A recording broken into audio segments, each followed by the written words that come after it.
a beautiful Wednesday evening, we welcome you into Orange County Great Park Stadium in the city of Irvine, California for today's matchup featuring your Orange County Riptide and the Conejo Oaks. Jonathan Ortiz alongside Chaz Mesman. Chaz, the Orange County Riptide had themselves an extra inning marathon yesterday against the Arroyo Seco Saints. They overcame a 7-run deficit, tied up the ball game, then dropped it later in extra innings. Nonetheless, there were some positives to come out of that matchup.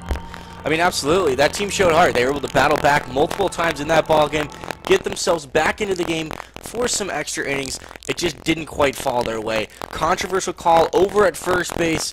They might have actually won the ball game if it weren't for, like I said, possible controversial call there. In the end, didn't go their way in the 13th. The Conejo Oaks come into today's matchup 5-5 in league play. The Orange County Riptide are right behind them at 4-6.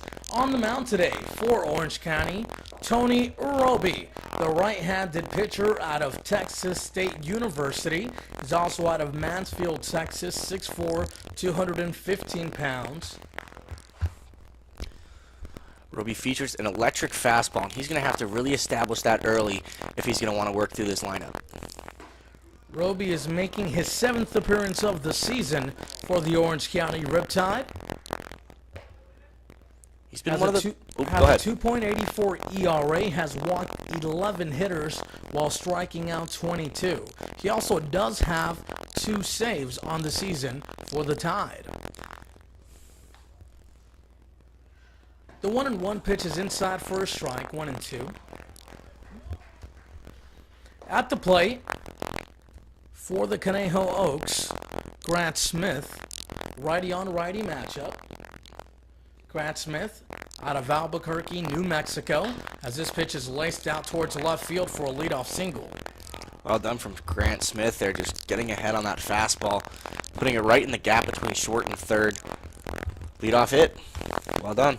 We'll take a look at the starting lineup for the Conejo Oaks, and they shape up like this. Grant Smith led things off. He's aboard at first base. TJ Foreman hitting second, and he is at the plate. Zach Gregory hitting third on deck. In the cleanup spot, Reagan Buford. Hitting fifth, Brendan Bobo. Hitting sixth, Raul Sandoval, as this pitch is fouled towards the right side and out of play. Hitting seventh, Andrew Sharp. Hitting eighth, JT Naviak. And batting ninth, Robert Capozzi. For the Conejo Oaks. Defensively, for the Orange County Riptide, they shape up like this. From left to right in the outfield, Spencer Servin, Dwight Allen in center, Colton Freeman in right, as this pitch is fouled towards the right side out of play once again. No balls and 2 strikes to TJ Foreman. The infield, Ephraim Cervantes at third, Tanka Spallin at short, Darian Williams, who had an outstanding performance in last night's game, had 4 hits and 5 at-bats, is at second base, Reese Benrath at first, and the battery of Charlie Taylor and Tony Roby. A little bit of a different lineup today. No surprise given just the amount of innings that they played last night. Giving some players a break, also giving the opportunity to some guys that who may have not seen as much play time as of late. 1 ball and 2 strikes to count to Foreman. Gregory awaits on the on-deck circle. Grant Smith led off the inning with a single towards the left side. He's aboard at first base. Roby looks down the barrel to get a sign, delivers. Breaking ball that stays inside. Fouled off once again. 1 ball and 2 strikes. The count remains. Yes, Chaz, the Riptide had a long outing last night against the Arroyo Seco Saints. 13 innings, and the Riptide lost by 1 run. It was a crazy back-and-forth matchup. And one of the things that we have to touch upon as the 1-2 pitch is in there for strike 3. First strikeout of the ball game for Tony Roby. Fantastic slider. Started right at the belt, broke over the heart of the plate. Nice pitch. TJ Foreman couldn't do anything about it. We have to remember that Austin Krisick made his pitching debut for the Orange County Riptide. And I spoke with Mitch Levere before today's game, and he told me that when he brought in Chrisick, it was to eat up some outs. The Riptide felt as if the evening was over, and, it was a difficult deficit to overcome. But hey, Austin Chrisick delivered a quality outing for the Riptide, as this one is popped up towards the left side. The third baseman, Ephraim Cervantes, is there, 2 down. And as a matter of fact, the reason as to why they put Chrisick in the game is because he had pitched before, not in college, but in high school. He definitely knew what he was doing out there. It was, one of the conversations we were having is we couldn't see any high school stats for him, whether or not he was pitching. We had no idea. And he went out there and he was throwing strikes. He was throwing breaking balls for strikes, and he was getting strikeouts. Out of Northwest Florida, Reagan Buford steps into the box now. Righty on righty matchup, 2 down in the inning. Roby sets, delivers the pitch in the dirt. The runner at first base, Grant Smith, had thoughts of running, held up by Charlie Taylor behind the dish today for the Orange County Riptide. As you touched upon this, Chaz, a different looking lineup for the Orange County Riptide in today's matchup against the Conejo Oaks. Check swing, he did go, says the home plate umpire, 1-1. And I think that was probably going to be a strike regardless if he swung or not. That looked like it was a nice breaking ball that caught the inside corner.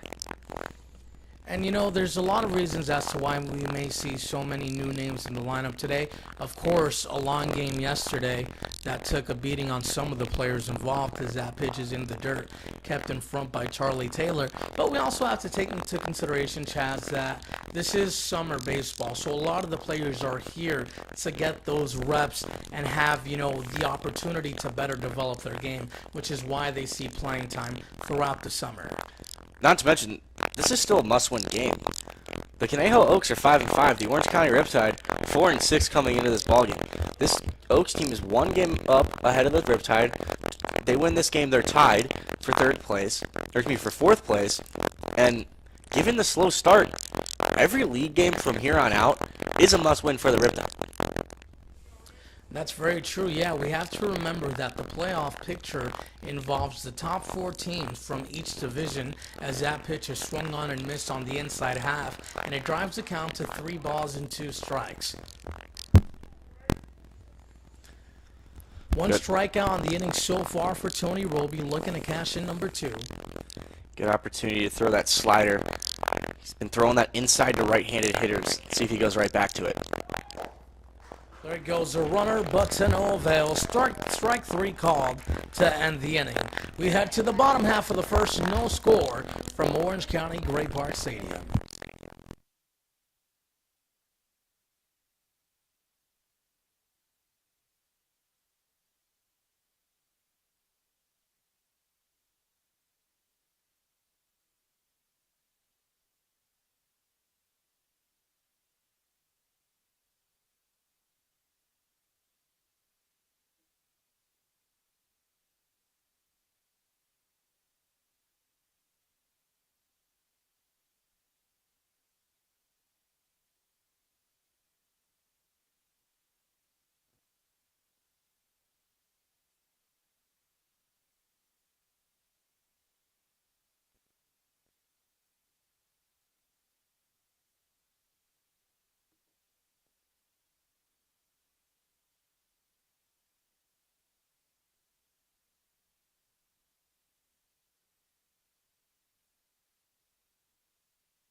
To the bottom half of the first inning we go. It'll be Dwight Allen for the Orange County Riptide, followed by Colton Freeman and Reed Spenrath. If anyone gets on, Darian Williams will see an opportunity at the plate. On the mound today for the Conejo Oaks, Lucien Washburg, right-handed pitcher out of Camarillo, California. He attended Camarillo High School. Delivers a first pitch for a strike 0-1. He is currently at Oxnard College. There, he is a two-way player, a position player as well as a pitcher. This last season, he posted a 3.55 ERA. Delivers a second pitch of the at-bat low, 1-1 strike to Dwight Allen. Dwight Allen, the leadoff hitter tonight for the Riptide. Kyle Booker getting the night off. Since Booker's coming, he's been the guy that leading off. But not a bad guy to have off, and on his off day leading off is Dwight Allen, the guy that leads the team in stolen bases. Very good on-base hitter. Yeah, Dwight Allen is an excellent asset for the Orange County Riptide. Last night, he came in as a pinch runner late in the ballgame as a 1-2 pitches on the outside corner to even up the count at 2-2 strikes. We'll take a look at the starting lineup for the Riptide. They shape up like this. Dwight Allen leading things off. He'll be followed by Colton Freeman as a 2-2 pitches inside. The count is now full. 3-2 strikes. Hitting third, Reed Spenrath. Hitting cleanup at Darian Williams. Hitting fifth, Tanka Spallin. Hitting sixth, Efrain Cervantes. Hitting seventh, Cody Dries. As the payoff pitch is on the outside corner, taken for ball 4. Leadoff walk for Dwight Allen. Good eye there. Now they got their fastest runner, their best base stealer on base. Look for Mitch Levere to be aggressive early in this ball game. Maybe try a hit and run. We know Colton Freeman is a very aggressive hitter at the plate. I wouldn't be shocked to see Dwight Allen moving. Charlie Taylor in the 8th spot and Spencer Shervin in the 9th spot. And Chaz, that is a very good idea. As you mentioned, Dwight Allen has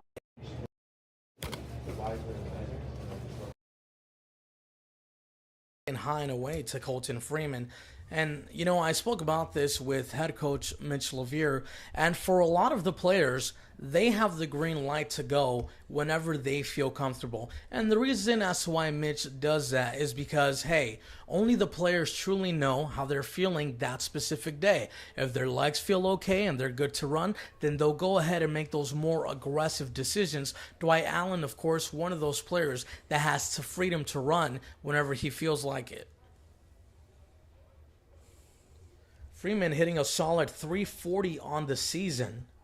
Through 47 at-bats, Colton Freeman has only struck out 3 times. And that's just a testament to his ability to put the bat to the ball and put it in play. He always talked about, when he was up here in the booth, saying he likes to swing the bat. He's an aggressive hitter. He wants to swing. If it's in the strike zone, he's going to swing at it.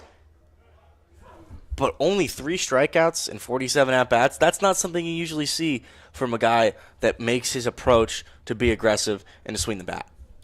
Yeah, Colton Freeman is having an outstanding season, but so are many Riptide players at the plate. I mean, offensively, they have been delivering some really good quality numbers. And Chaz, besides that, the starting pitching for the Orange County Riptide has really worked in their favor as well. Last night we saw Andrew Pogue go 3 innings. He only gave up 1 run. Derek Shaver came in, went 3 innings, gave up 0 runs. And then in the later innings, offense just exploded on both teams. That's very true. Both the starters were left off the hook as the 3-1 pitch is ripped out towards left field. That one stays foul. Yeah, tough one. That was just foul. Hard line drive. That had extra bases written all over it. Dwight Allen probably would have scored easily from first to third. Unlucky Colton Freeman. Colton Freeman out in front of that last pitch. He got some really good piece of wood on that one. Just unable to keep it in fair territory. So another full count for Lucien Washburg as we go ahead and take a look at the defensive positioning for the Conejo Oaks. Washburg takes a peek towards first base, settles back in. Here's the 3-2. That one comes back to potentially hit Colton Freeman, and you love to see Freeman and his antics. He sprinted to first base. That is one of those guys on the team who brings energy, and he's just an all-around good guy to have around you. And we all saw that firsthand. right up here in the booth. He's joking. He's got a great personality. Damn good baseball player, too. And Freeman told me he wants to come up here more often. As he mentioned, outside of baseball, he has the desire to work in broadcast journalism himself.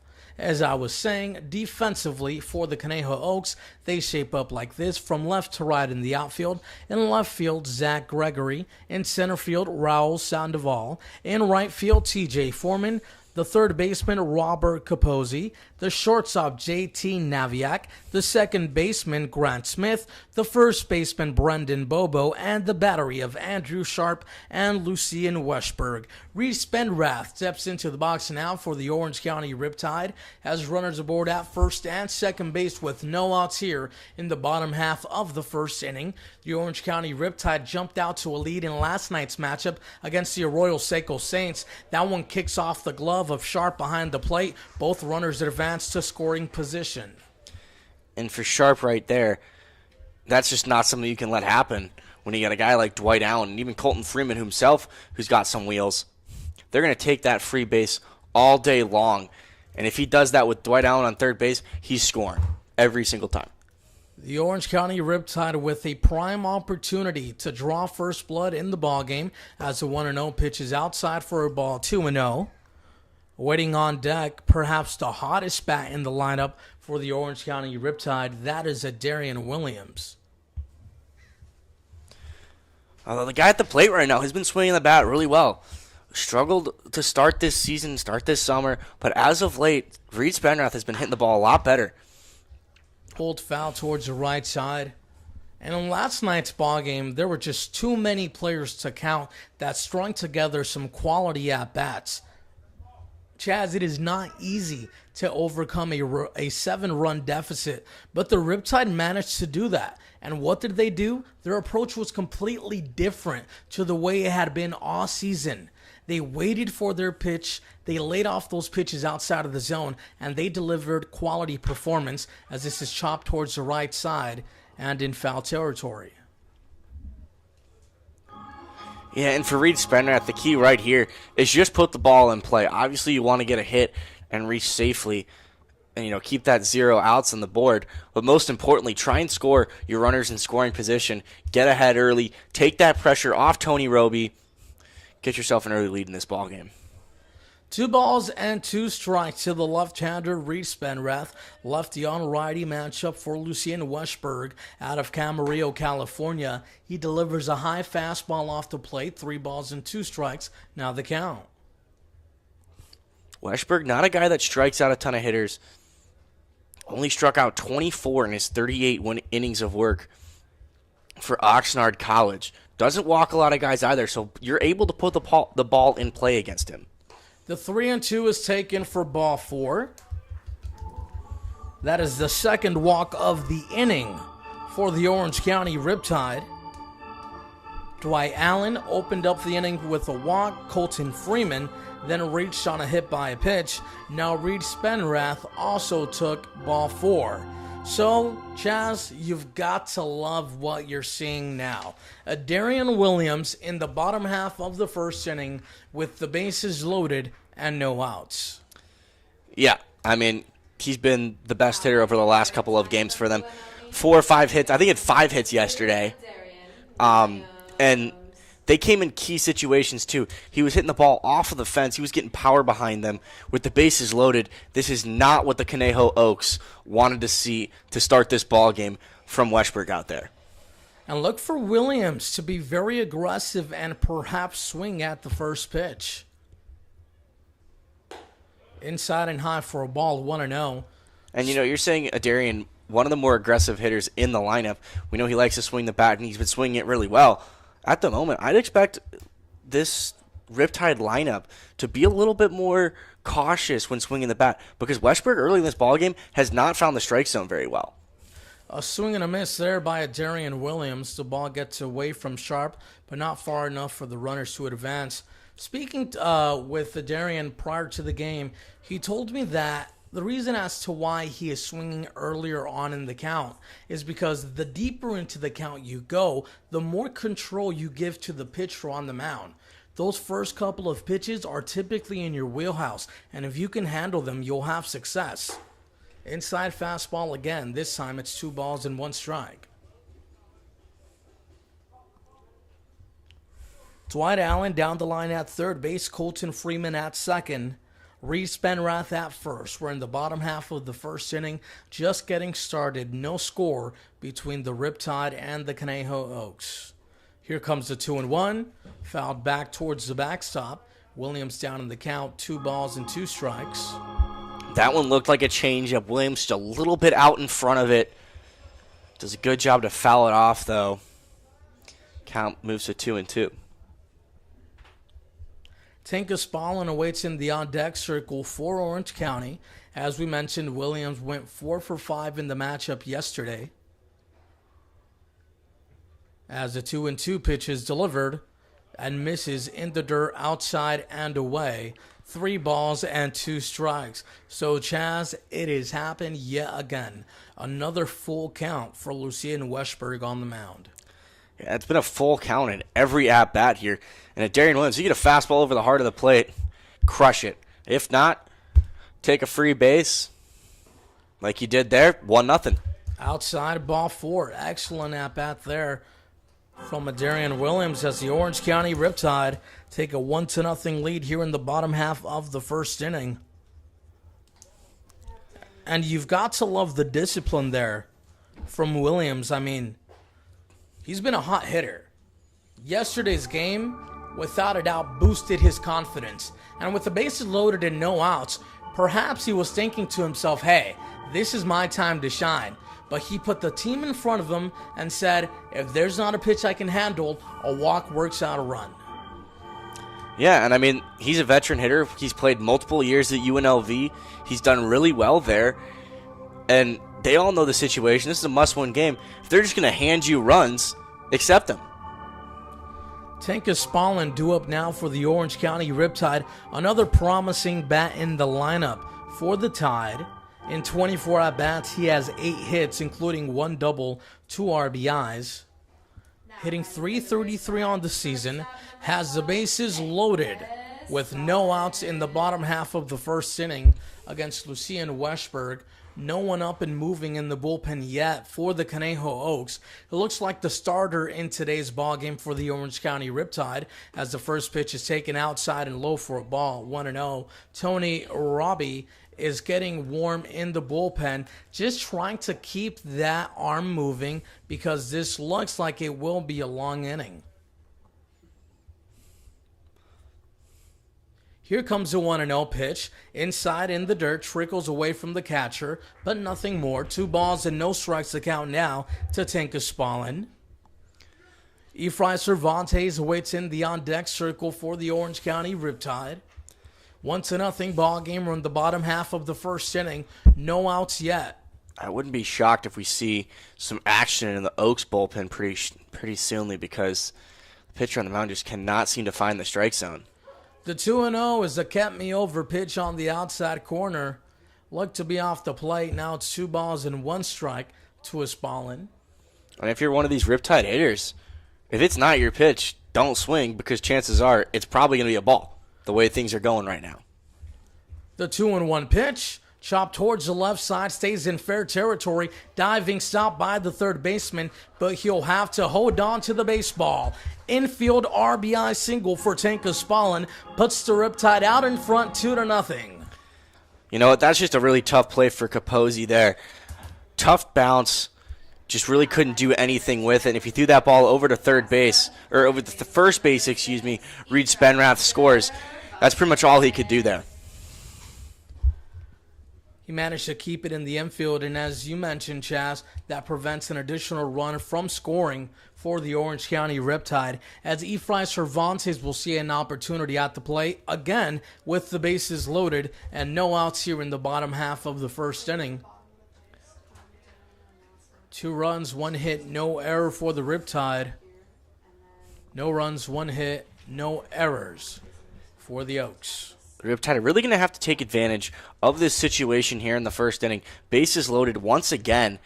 Try and put runs up on the board. It's a lot easier to win ball games. We're out in front. and you're not having to come back from 5, 6, 7 runs. 2 balls and no strikes now to Efrain Cervantes. Cervantes out of Tucson, Arizona. Attended the University of Lincoln, Nebraska.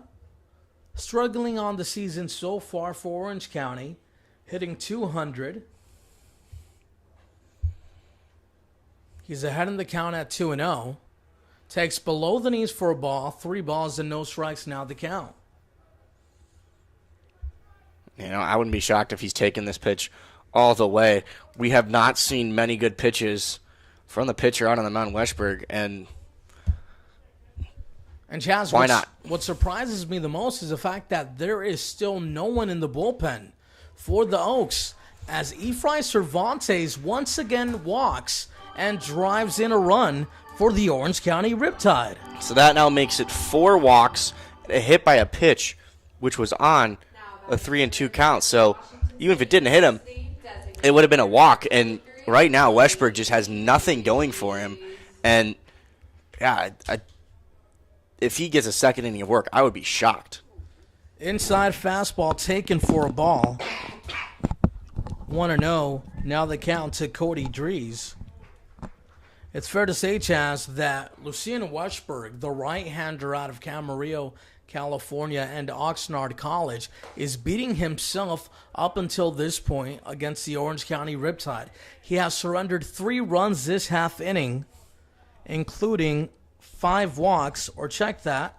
That is 1, 2, 3, 4 walks, a single, and a hit by a pitch. This is the first count that he has jumped into a hitter's count, or into a pitcher's count against Cody Drees, and now Drees is going to have to be the aggressor. The 1-2 to Drees stays up high for a ball, 2-2. But not when you get a pitch like that.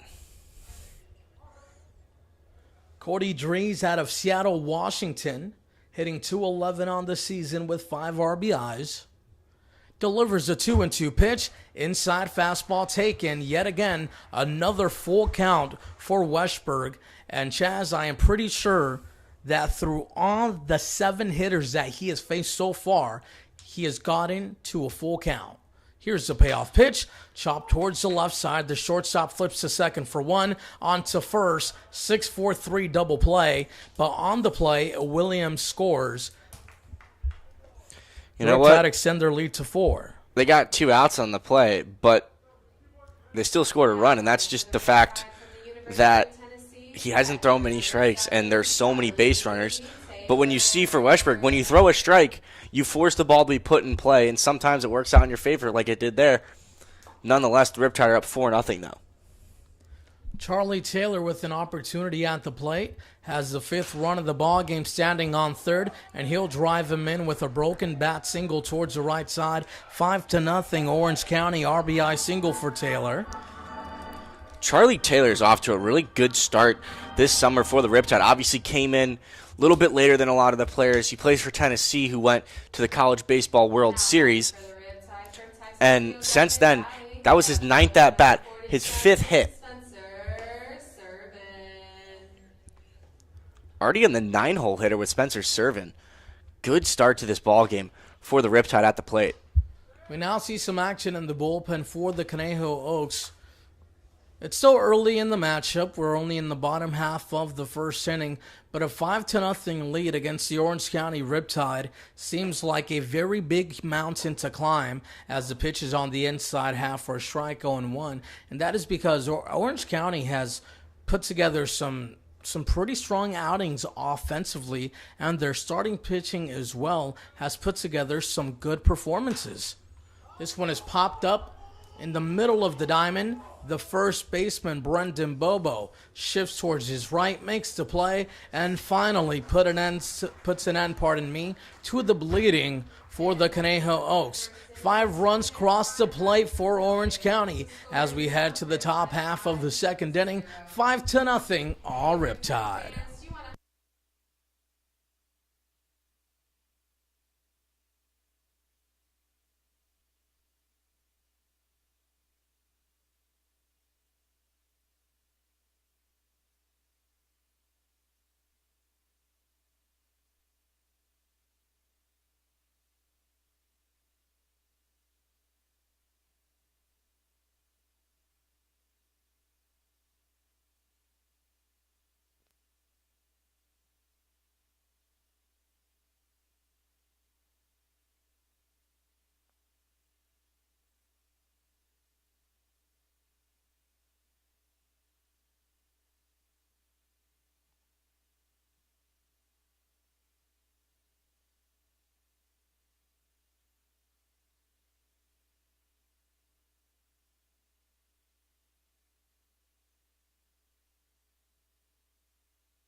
We head to the top half of the second inning.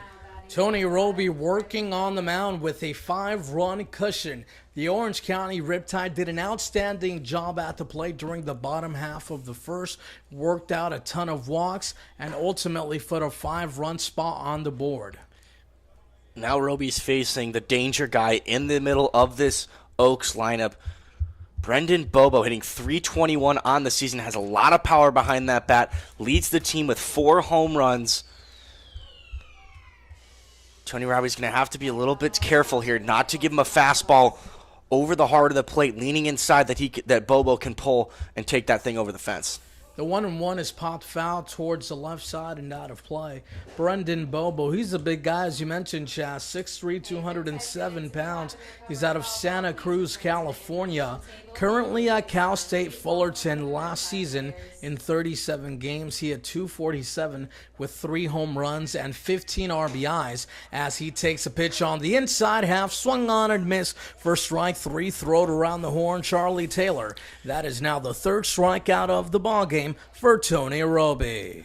Roby definitely feeling confident out there on the mound, came right at Bobo with a fastball inside, beat him for pace, gets his 3rd strikeout of the ballgame.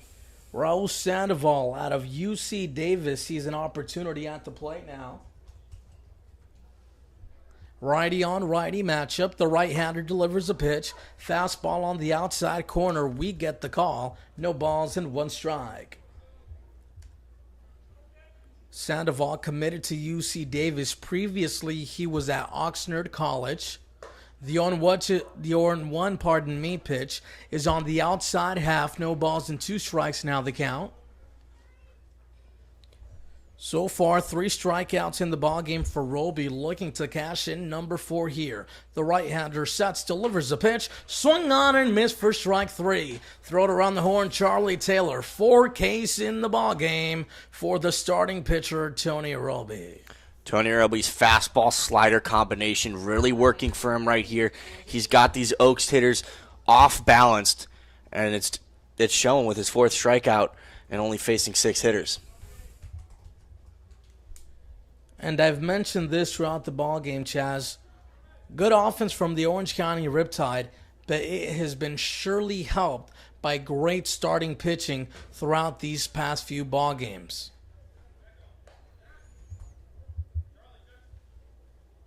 I mean, 100%. When you have a starting pitcher that goes, multiple innings, only puts up 1, maybe 2 runs at most on the scoreboard, giving you a quality start that takes a lot of pressure off of your bullpen. You don't have to use as many arms. Your bullpen doesn't have to go as many innings, and they don't get to see these pitchers around the lineup multiple times, when they go through the lineup.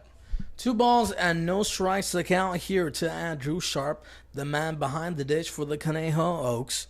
JT Naviak awaits in the on-deck circle as the 2-0 pitch is chopped foul towards the right side and out of play. Sharp is out of Grayson, Kentucky. He is a junior at West Virginia University. I think you're looking at the wrong one. This Andrew Sharp here, Cal State, Bakersfield from Simi Valley, went to Saugus High School. Here comes the 2-1 pitch to Sharp. Takes a fastball low, just below the knees. 3 balls and 1 strike.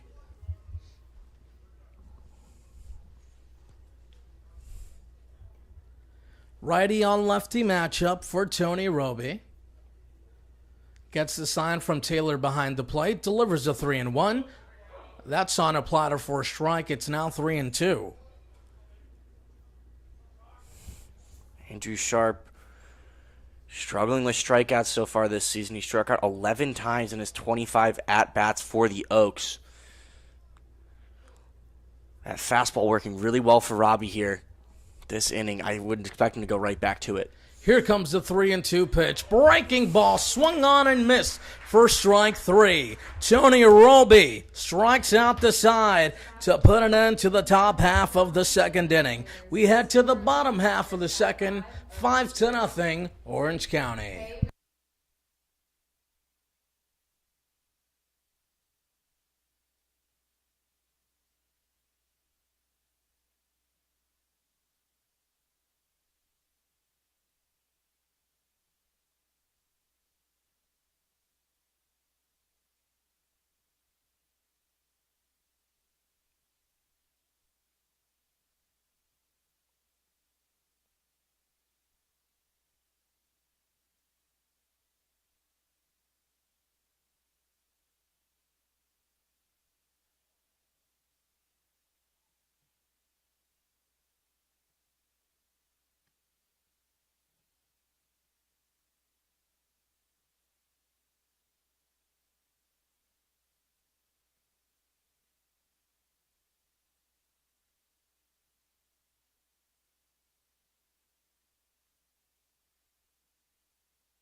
We head to the bottom half of the second inning. Dwight Allen, in as many innings, will see his second opportunity at bat. The Orange County Riptide brought 9 hitters to the plate in the bottom of the first, drew 5 runs on the board, and the same pitcher stays on the mound for the Conejo Oaks. That is the right-hander, Lucien Westberg. Westberg really just struggled to throw strikes in that last half inning. 4 walks, 1 hit by a pitch, loaded the bases multiple times, and it seemed like in almost every at-bat, except for Charlie Taylor's and Spencer Servant's the last 2, he got to a full count. So his pitch count's already pretty high as it is. There is some movement in the bullpen for the Conejo Oaks, so it's fair to say that the leash is short for Lucien Westberg on the mound as he delivers a 1-1 pitch on the outside half and misses 2 balls and 1 strike. He continues to fall behind these Riptide hitters, and the Orange County Riptide continue to be very disciplined at the plate. And you have the option to do that when the pitcher's just not finding his spots. You can wait for your pitch, be much more selective of when you swing, and you can be a lot more effective when you do swing the bat. The 3-1 pitch to Allen is taken low and inside for ball 4. So the struggles continue for Lucien Westberg.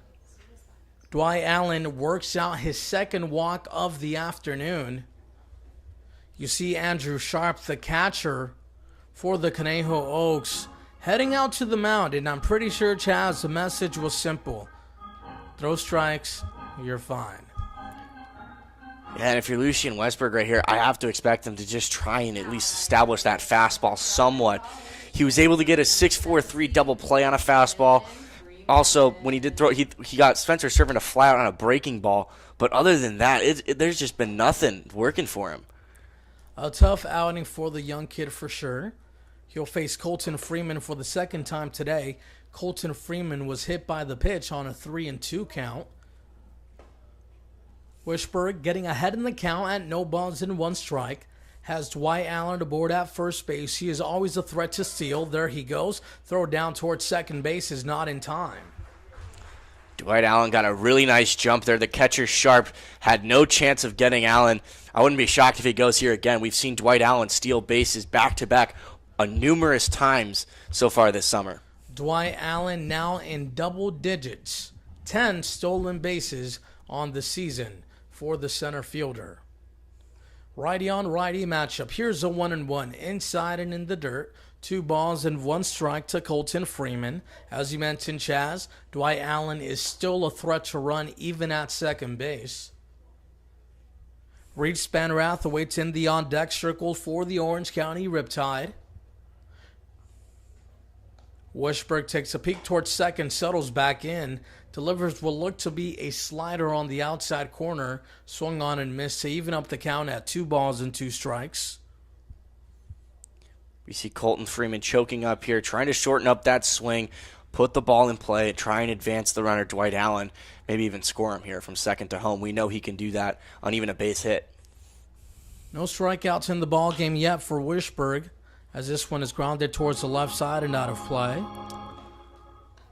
Tough one. It looked like that went off the ankle of Colton Freeman. That never feels good. And we mentioned this during his first at-bat. Colton Freeman has been outstanding at the plate, but perhaps the number that most stands out to you is the fact that through 48 at-bats, he has only struck out 3 times. Yeah, we talked about it in his last at-bat. And he even talks about trying to be aggressive. He doesn't think he's going to walk much, and yet he walks more than he strikes out.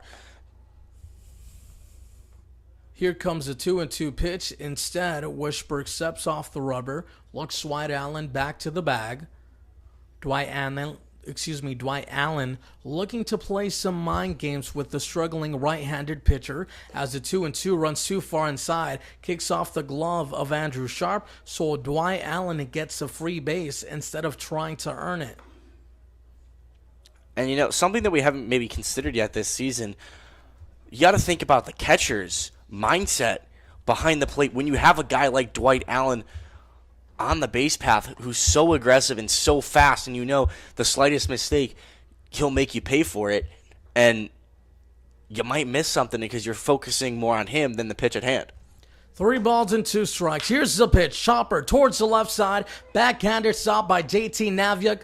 Deep inside the hole. The throw is offline to Brendan Bobo, but Bobo applies the tag. On the play, Dwight Allen comes in to score the 6th run of the ball game for the Orange County Riptide. To Cal State Fullerton. Titans connecting there on that play. Good play all around defensively from Navyuk. The infield was pushed in, and that ball chopped really high. He did a good job to take a back step, jump up, meet that ball. The throw wasn't great, but a good tag from Brendan Bobo gets the first out of the inning. But nonetheless, and most importantly from Colton Freeman, he drove in the run and extended the lead to 6. 6-0 ball game when we are only in the bottom half of the 2nd inning. There will now be a meeting on the mound. I wouldn't be shocked if he's coming out here. I mean, he has really struggled to throw strikes. And if you're the Conejo Oaks, I'm sure that just like the Orange County Riptide, you've got a ton of games ahead of you. So you want to go ahead and maximize the innings from your starting pitcher. But at the same time, you still want to keep the ball game within reach. So I think if Lucien Wishberg is able to break into some kind of a rhythm, he'll find an opportunity to stay on the mound. But instead, he's just been hooked, and I'm not too sure what was happening there. The home plate umpire went out and spoke with the manager. And I doubt that the home plate umpire forced the manager to make the move. Instead, I think that the manager was looking to buy some time for the arm he had warming up in the bullpen. So we'll take a short break while things unravel here at Orange County Great Park Stadium.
We continue in the bottom half of the 2nd inning. New pitcher on the mound for the Conejo Oaks in relief of Lucien Westberg. Aiden Garza out of Ventura, California will take over on the mound. Yeah, not the outing that the Oaks coaching staff was looking from the starter, Lucien Westberg. Now things fall to Aiden Garza. Garza goes and plays for St. Mary's. Did not appear at all so far this season. That was freshman year. Got the red shirt, but a very talented player nonetheless. From Ventura, California, SoCal native. He's a top 500 player from Perfect Game coming out of high school. Lefty on lefty matchup this go around for Reese Benrath. The pitcher delivers a first pitch strike on the outside corner 0-1.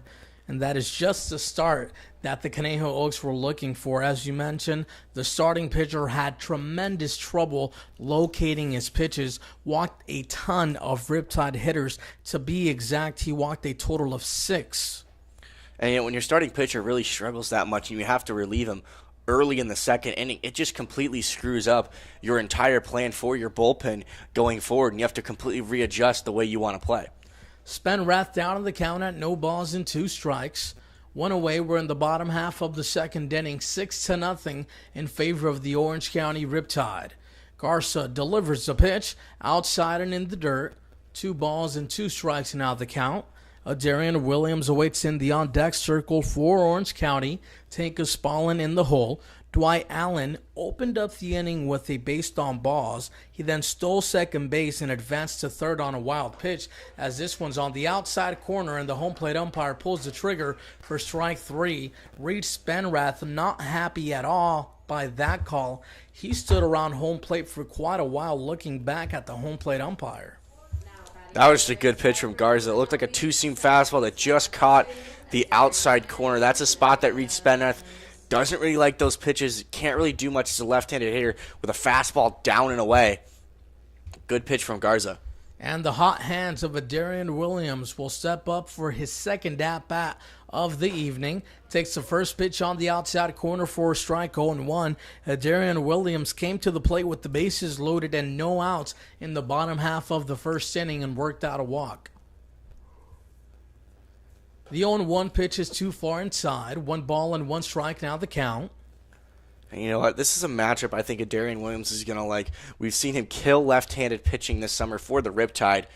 And if he can do it here, the Riptide are in business even more so. The 1-1 is off the end of the bat towards right field. TJ Foreman makes the play in front of the right field fence, and that'll put an end to the inning. We head to the top half of the third, 6-0 Orange County.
To the top half of the third inning we go. It'll be JT Naviak, Robert Capozzi, and Grant Smith. If anyone gets on, TJ Foreman chopping ball towards the right side. Williams is there. 1 pitch, 1 away for Tony Roby. Tony Roby absolutely dealing early in this ball game. He's got 5 strikeouts. Quickly now retires Naviak. Only given up 1 hit so far in these 3 innings. This is the type of outing you want from your starter. And the way he's pitching right now, I'd expect him to keep this thing going and pitch out a couple more innings. Tony Roby had long hair to start the season for the Orange County Riptide. Delivers a pitch on the inside half, 1-0. Yeah, long, curly hair that reached just a little bit below his shoulders. New guy on the mound, but still continues the same success, delivering an excellent outing here against the Conejo Oaks. He's out of Mansfield, Texas. He attended Lake Ridge High School. Roby's a big guy, 6'4", 215 pounds. Delivers a 1-0 pitch on the outside half and low. 2 balls and no strikes. And a performance like this from Roby was going to be key, no matter who was on the starting mound, because after a 13-inning game, a lot of the Riptide bullpen had to throw multiple innings. They had to throw a lot of arms in that game And a big outing like this, like Roby's already starting to have, takes a lot of that pressure off that bullpen and makes things today and even for the games upcoming, because they have a busy fixture list, makes that a lot easier. 2 balls and 2 strikes to Robert Capozzi. And Chaz, that's why we've got to be very appreciative towards Austin Krissick, who delivered a solid outing yesterday. I mean, he made his pitching debut in college baseball as the 2-2 pitch runs inside. 3 balls and 2 strikes now the count, and he surrendered only 1 run in his outing against the Arroyo Seco Saints. Here's a payoff pitch, too far inside for ball 4. Tony Roby surrenders his first walk of the ballgame as Grant Smith will see an opportunity at bat. Smith lined a single towards left field his first time up. He's 1 for 1. Yeah, Grant Smith, good hitter. Hit .339 back in 2020 with the University of Incarnate Wold, excuse me. Righty on righty matchup, runner aboard at first base for the Oaks. We're in the top half of the third inning. That one's chopped off the foot of Grant Smith. Decent start to the summer for him, hitting .281.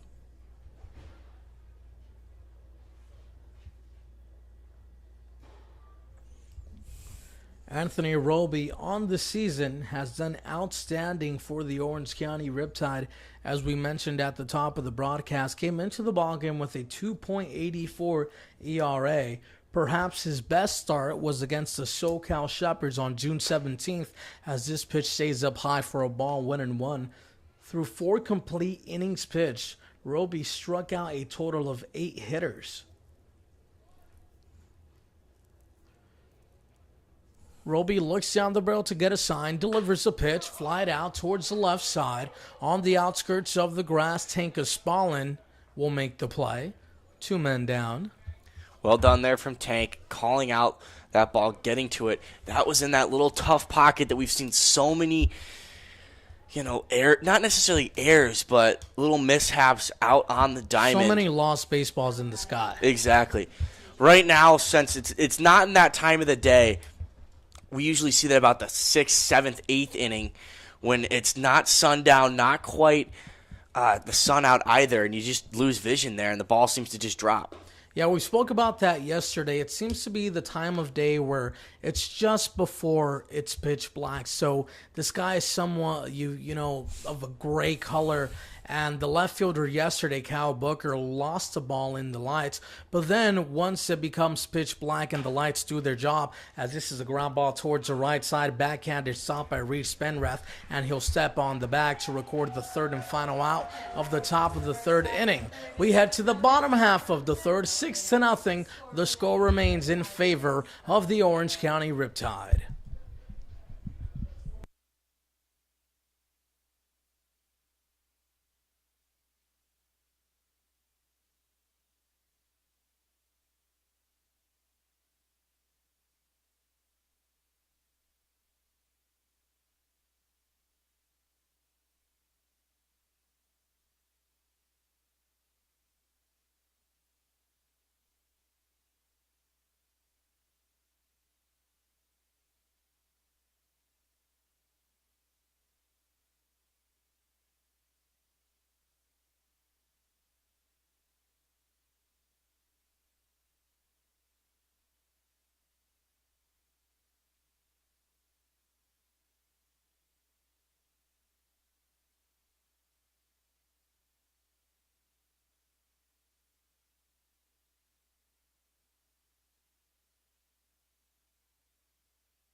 Shortstop number 12, take Espalin.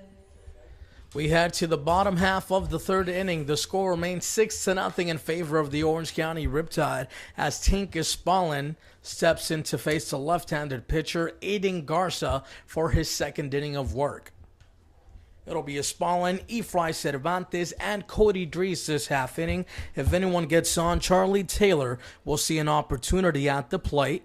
Tank Espalin had an infield single his first time up, was a chopping ball towards the left side. Robert Capozzi in fair territory made a sliding grab, prevented an additional run from scoring for the Orange County Riptide as the 0-1 pitch is a ground ball towards the right side. Brendan Bobo is there. He flips it on over to Garza, covering the bag. One down.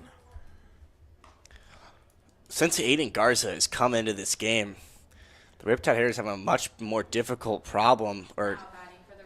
Three batters retired for Garza, and the difference is he's just throwing strikes.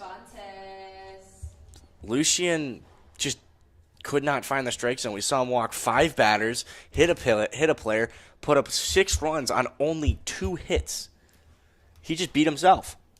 That's very true, Chaz. I mean, we've mentioned this time and time again. One of the greatest struggles that we've noticed here for these college pitchers is the inability to throw strikes. And when that happens, you just run yourself into a whole lot of trouble.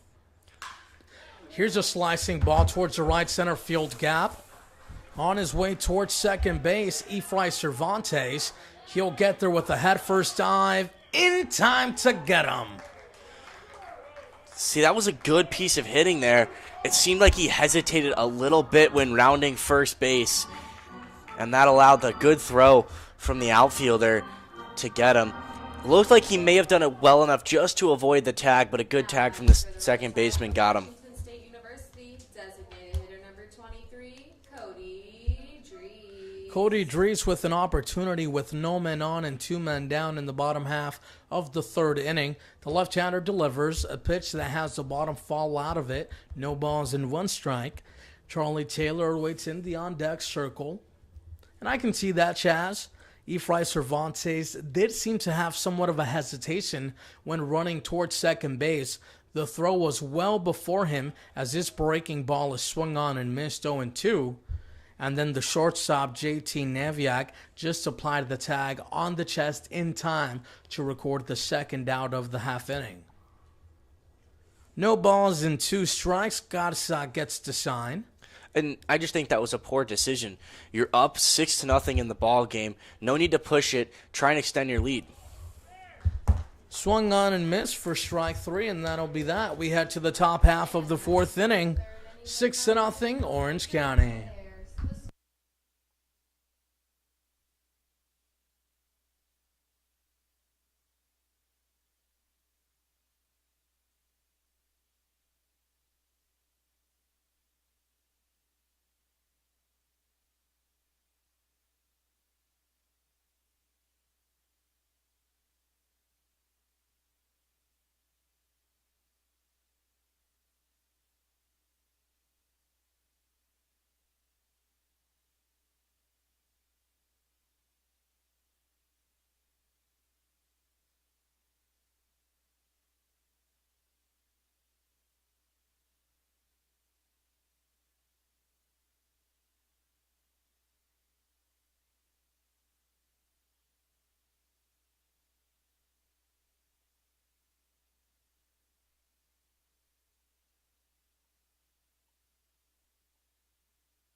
Top of the fourth, 6-0. Orange County Riptide Tony Roby has delivered an excellent outing, and he's looking to continue doing so here. Delivers a first pitch on the outside corner, 0-1.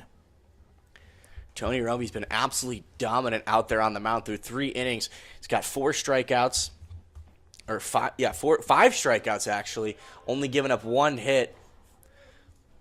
And that was the first at-bat of the ball game. Since then, he's been shutting everybody down for the most part. And you know, I mentioned this, Shaz. The Orange County Riptide have been treated to some excellent starting pitching as of late. And they've enjoyed every single aspect of it, as this one is ripped out towards right center field. Dwight Allen shades towards his left, makes the play, 1 away. That's the second time that Gregory's made decent contact. Though Dwight Allen was there almost on the warning track. He's doing a good job attacking that fastball. I wouldn't be shocked if the Riptide pitchers, next time they face Gregory, try and go with maybe a little bit of off speed. Now batting number 1, Reagan Buford. Reagan Buford steps into the box now. Buford out of Germantown, Tennessee. Check swing on the first pitch. They appeal to first. No swing, says the first base umpire. He attended St. George's High School at Northwest Florida College. Hit .339 with 7 home runs and 39 RBIs. The 1-0 is off the end of the bat towards the right side. Easy played for Reese Benrath, who steps on the bag himself, 2 away. Well done. Tony Roby working quickly once again. Not allowing a ton of hard contact. We mentioned the last hitter Gregory did. The guy at the plate now, Bobo, we know he can swing the bat. He's got some pop in there. 4 home runs this summer already for the Oaks. Now batting number 5, Brendan Bobo. Be huge if he's able to get through this inning 1, 2, 3. For the Bobcats in 2021, as the first pitch of the at-bats on the outside corner for a ball, 1-0, Roby appeared in 13 games. He started in 6 of those. Had an 0-2 record with a 5.26 ERA. On the inside half, brushes away the hitter. 2 balls and no strikes. Tony Roby once again going right at Bobo, not trying to shy away from that powerful bat. He's fighting fire with fire, going right at him with a fastball. The 2-0 pitch. Fouled back towards the netting. Now it's 2 balls and 1 strike. Roby has 4 strikeouts on the afternoon so far. Has only surrendered 1 walk and 1 base hit. No movement in the bullpen for the Orange County Riptide. Here comes the 2-1. On the outside corner for a strike. Now it's 2 balls and 2 strikes. That was a really good back-looking backdoor slider. If Roby continues his success on the mound, we may see him deliver anywhere from 4 to 6 quality innings for the Orange County Riptide, as the 2-2 pitch now drives the count full, 3 balls and 2 strikes. And I think Mitch is going to leave Roby as long as he's dealing, as deep in this ball game as he possibly can. Here comes the 3-2 pitch. Swung on and missed. First strike 3. 5 strikeouts on the evening for Tony Roby. We head to the bottom half of the 4th inning. 6-0 Orange County.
Charlie Taylor. From the University of Tennessee, Charlie Taylor will open things up here in the bottom half of the fourth inning for the Orange County Riptide. It'll be Charlie Taylor, Spencer Servin, and Dwight Allen. If anyone gets on, Colton Freeman will see an opportunity at the plate. Once again, we see the left-handed pitcher Aiden Garza, this time out for his third inning of work. And for Garza, it has been a much different story in comparison to his, predecessor, or not predecessor, but the guy who came before him. I mean, That's what a predecessor is, so you had the right word there. I knew it. I got nervous because you were looking at me.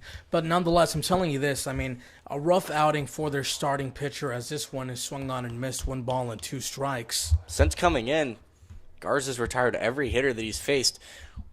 I mean, I guess you could... Efrain Cervantes did get a single, but tried to push it into a double. Got caught out on the bases. But since Garza's come in, he's looked really good.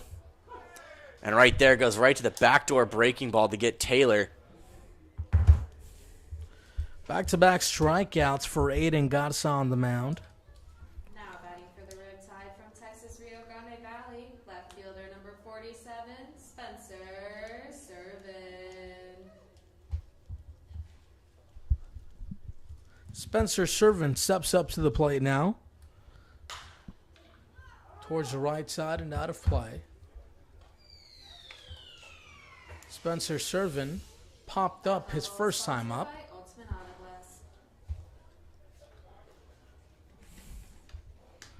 Down on the counter, no balls and 1 strike, a lefty and righty matchup.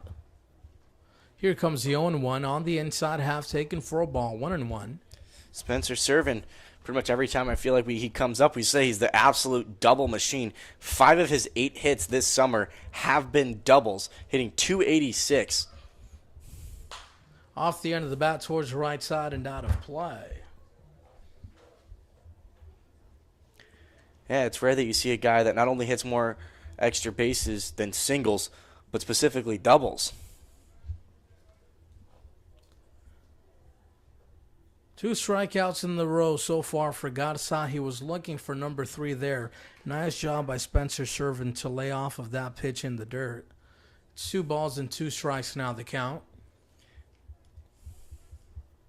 Slight breeze blowing out towards right field, not a cloud in the sky. As the 2-2 runs too far inside, 3 balls and 2 strikes now.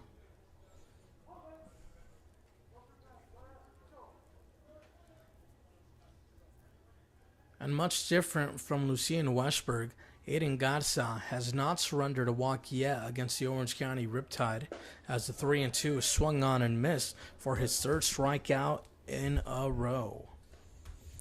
Aiden Garza, I mean, complete antithesis of the starter. Since he's come in, he has shut down this Riptide lineup. Riptide from the University of Georgia, center He's got a really good fastball, breaking ball working on him right now. And this Riptide lineup has a lot of right-handed bats, and usually you think, oh, advantage to the offense in a righty-lefty matchup.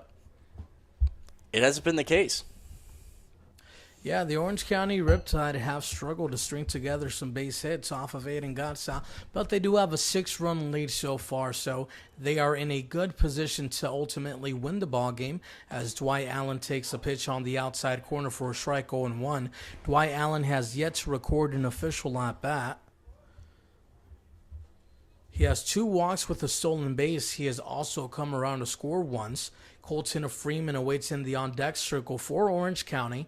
The left-hander delivers a pitch swung on and missed, 1 ball and 2 strikes.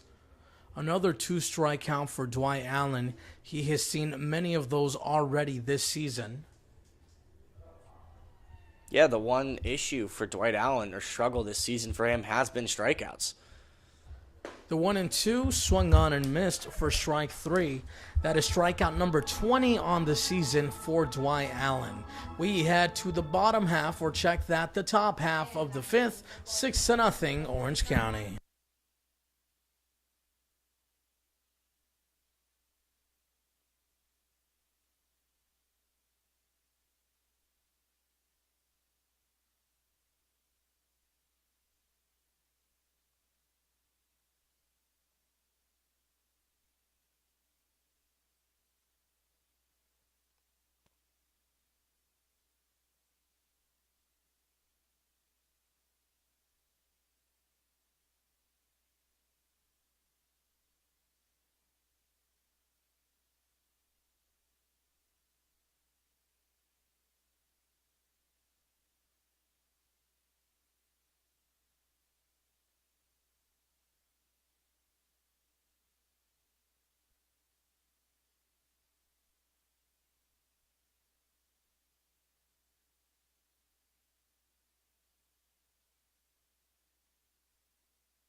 Top of the fifth inning, Raul Sandoval leads things off for the Conejo Oaks. Tony Rolby continues on the mound for the Orange County Riptide. It'll be Raul Sandoval, Andrew Sharp, and J.T. Naviak. 1 ball and no strikes to Sandoval. He struck out swinging his first time up. 5 strikeouts on the evening so far for Tony Rolby on the mound. The right-hander delivers a second pitch of the at-bat. Slider on the outside corner, swung on and missed. It's now 1-1. So, Chaz, you must be excited. I know you're a big soccer fan, and the Euro final is coming up. Who do you got? Should be a good one. We've seen some really good games so far. Both semifinals went to extra time. The Spain-Italy game went to penalty kicks. We'll see. Hopefully it's a good game. England, the path to the final hasn't been super difficult for them. Italy's gone through a gauntlet. The whole tournament, I think Italy's been the best team from start to finish. So I think they're the team that probably is the favorite going into this ball game. But, England's got some players. Obviously, Harry Kane can score some goals. The 2-2, a swung on and missed for strike 3. 6 strikeouts on the evening for Tony Rolby. Throw it around the horn, Charlie Taylor. Rolby continues to have his way. Number 30, Andrew Sharp. So, Chaz, I guess you're saying, take the money line for Italy, right? You can quote me on that. I'm not a big sports gambler per se, but I have to see the lines. But probably I think Italy has to be the favorites going into this game, yes. Why not? Why not? Oh. That one comes back to hit the hitter on the elbow, Andrew Sharp, so he'll be aboard on a hit by a pitch. Roby just lost a little bit of control on the fastball. Ran too much inside on the hitter, Sharp. And now Sharp is aboard with one out. J.T. Naviak will now have an opportunity at the plate. He grounded out towards second base his first time up. Naviak, originally from Hawaii, attended St. Louis High School. And Jonathan, that's a big-time football school out there in Hawaii. Can you guess some of the football players that have gone through that high school? Jared Goff. I'm kidding. I'm actually. Jared Goff's from California. 2 Hawaiian. There's a specific Hawaiian quarterbacks that have gone through it. Yeah, Tua and Marcus Mariota both attended that high school. Look at you, Chaz. You do your homework, man. Hey, I recently started getting into football as this is a bouncing ball to the right side, flip to second for 1, and that is all we will get. Heads up slide there from Sharp, getting in the footpath of Tank Espalin, not allowing him to go for the double play. I want to clarify that. When the Rams came to Los Angeles, that's when I actually started liking football. So, and I don't think I can be called a bandwagon because I liked them right when they moved over here, not when, they made that Super Bowl appearance. Which didn't amount to much because we didn't win, but hey, we were there. Now we'll have Matthew Stafford at quarterback, and he has some really good assets on offense. So let's see. I'm a Chargers fan. Been it since day one. I'll take Herbert. He's looking big. Oh, he's a stud. He's looking huge. Yeah, he's a stud, man. And speaking of huge guys at the plate, Rob Kapowski, 6'8". He's almost as tall as you, Chaz. He's a foot taller than me, almost. He's almost a foot taller than me. He's towering over Tony Robbie out there, and Tony Robbie's 6'4". Yeah, we've seen some really big guys out on the baseball field, man. I think the tallest guy we've seen was maybe 6'9", and I think it was that pitcher from the Academy Barons that had a rough outing. His name slips my mind. All I know is that he's no longer on their roster, so we no longer have to worry about him. It's 2 balls and 1 strike to Robert Capozzi. Has a runner aboard at first base. J.T. Naviak reached on a fielder's choice. Bluff from the runner, nothing more. Now it's 2 balls and 2 strikes. Tony Rolby already has 6 strikeouts on the evening so far. Would love to draw in number 7 right here. So no movement in the bullpen for the Riptide, so we may very well see him for the top half of the 6th inning. 2 balls, 2 strikes, 2 outs. The pitch is swung on and missed for strike 3. Tony Rolby has been unhittable in today's matchup as we head to the bottom half of the fifth inning. 6-0 Orange County. You're listening to Riptide Baseball on YouTube Live.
Leading things off for the Riptide from Dartmouth College, right fielder number 17, Colton Freeman. The part-time broadcaster, the part-time gamer, the part-time baseball player, Colton Freeman now at the plate. He'll lead things off in the bottom of the fifth inning for the Orange County Riptide. Takes the first pitch on the outside half for a strike, 0-1. And for Colton Freeman, started the game being hit by a pitch on a 3-2 count, scored a run, then grounded out to short in his second at-bat. The 0-1 pitch is on the inside half taken. Now the count is even at 1-1 strike. Reed Spenrath awaits on deck at Darian Williams in the hole.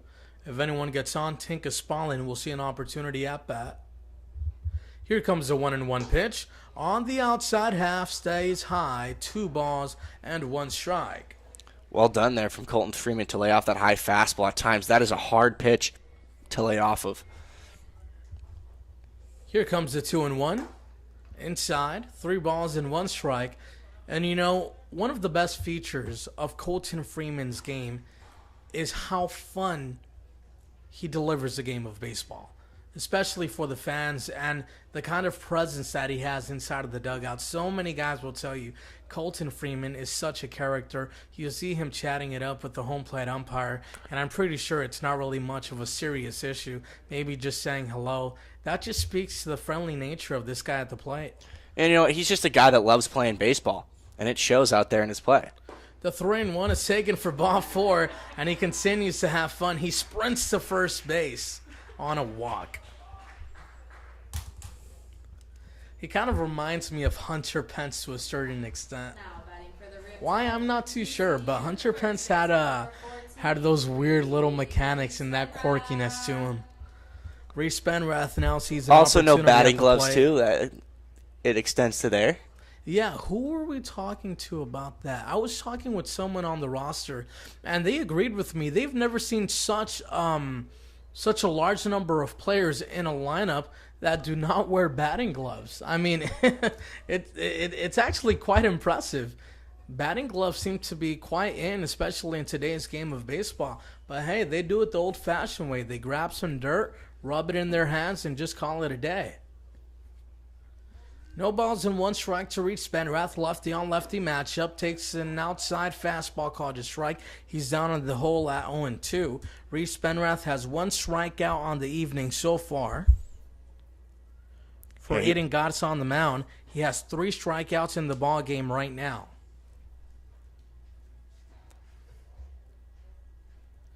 Here comes the 0-2 on the outside corner taken. 1 ball and 2 strikes.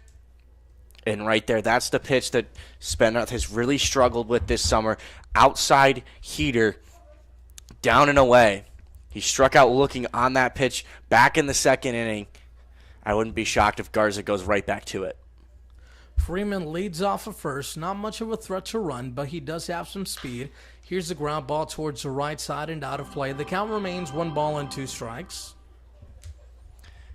He's working outside in on that pitch. Started throwing a couple balls down and away, then works in on a fastball, running in on the hands of Spenrath. Spenrath does a good job to get a hold of that and keep his at-bat alive.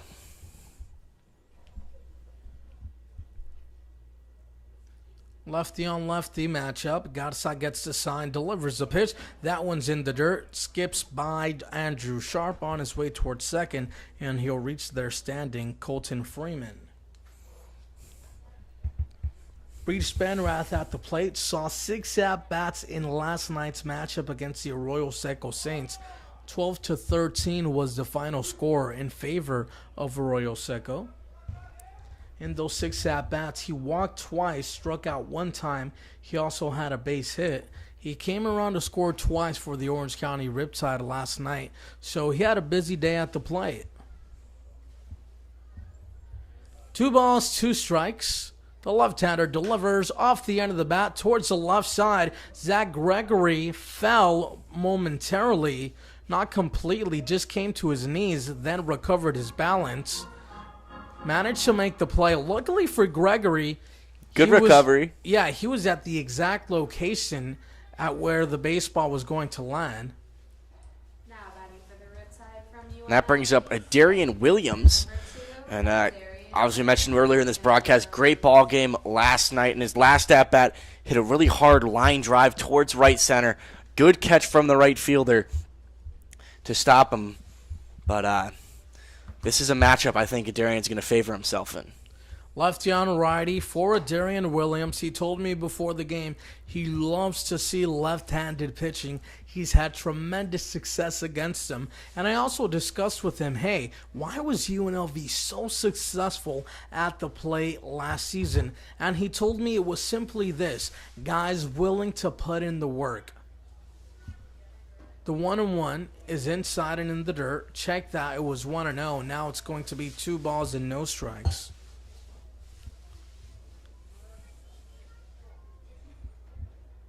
So sometimes, Chaz, the answer to everything is simply hard work, repetition, and sooner than later, you'll find your stride and continue to build off of that. Colton Freeman leads off of second base. Dances around. They have him hung out to dry. He stays in between both bases, throws his arms up in the air as to say, well, what do I do? Decides to just stand there and receive the tag.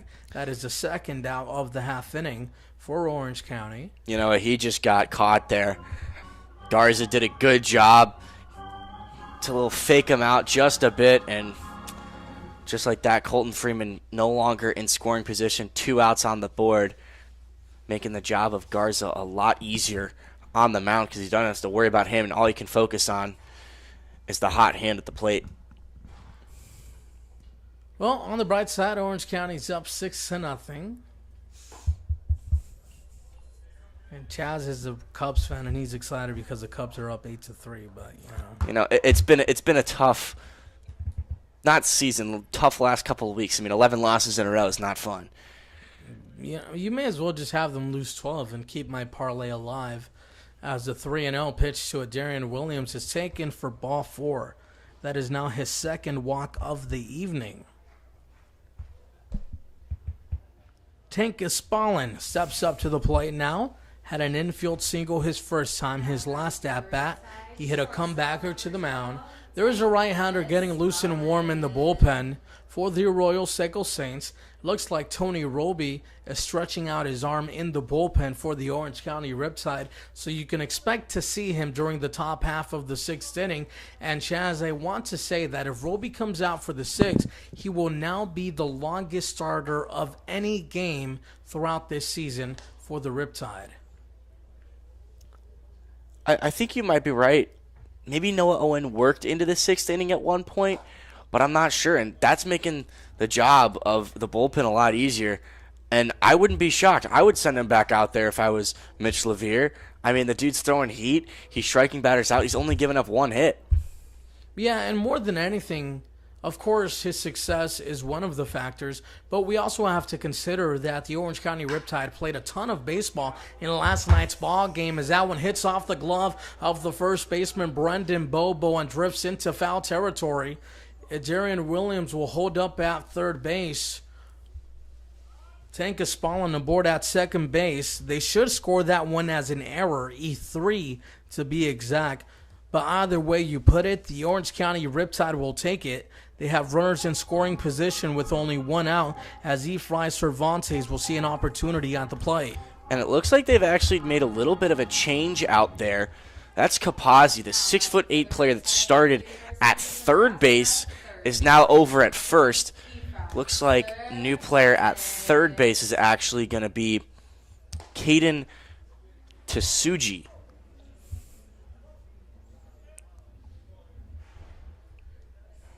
You know, and we saw the home plate umpire signal to us in between innings, and we thought it was referring to a pitching change because he pointed towards the mound, but apparently it was a defensive substitution. Heads up there by Chats to go ahead and make that note for us. Efrain Cervantes, with an opportunity to extend this lead for Orange County, has runners aboard on third and second base with only two outs. The 0-1 is off the end of the bat towards the right side and out of play. Now he's down to the hole at 0-2. In Efrain's last at bat, we saw him single. It was a nice piece of hitting when opposite field tried to extend it into extra bases, hesitated on the base path, got caught. Right here, all he needs is a single, and he scores a run and extends the lead. Cordy Dries awaits in the on-deck circle for the Riptide. Williams at third, Efrain Cervantes at the plate.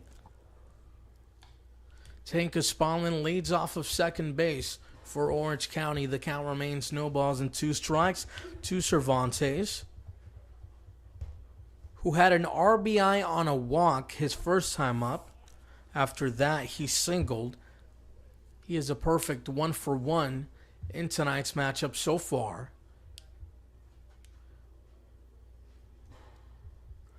Here comes the 0-2 pitch. Slider swung on and missed for strike three, and that'll be that. The Orange County Riptides ran two runners in scoring position as we head to the top half of the seventh inning. 6-0, Orange County.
Grant Smith will lead things off here in the top half of the sixth inning.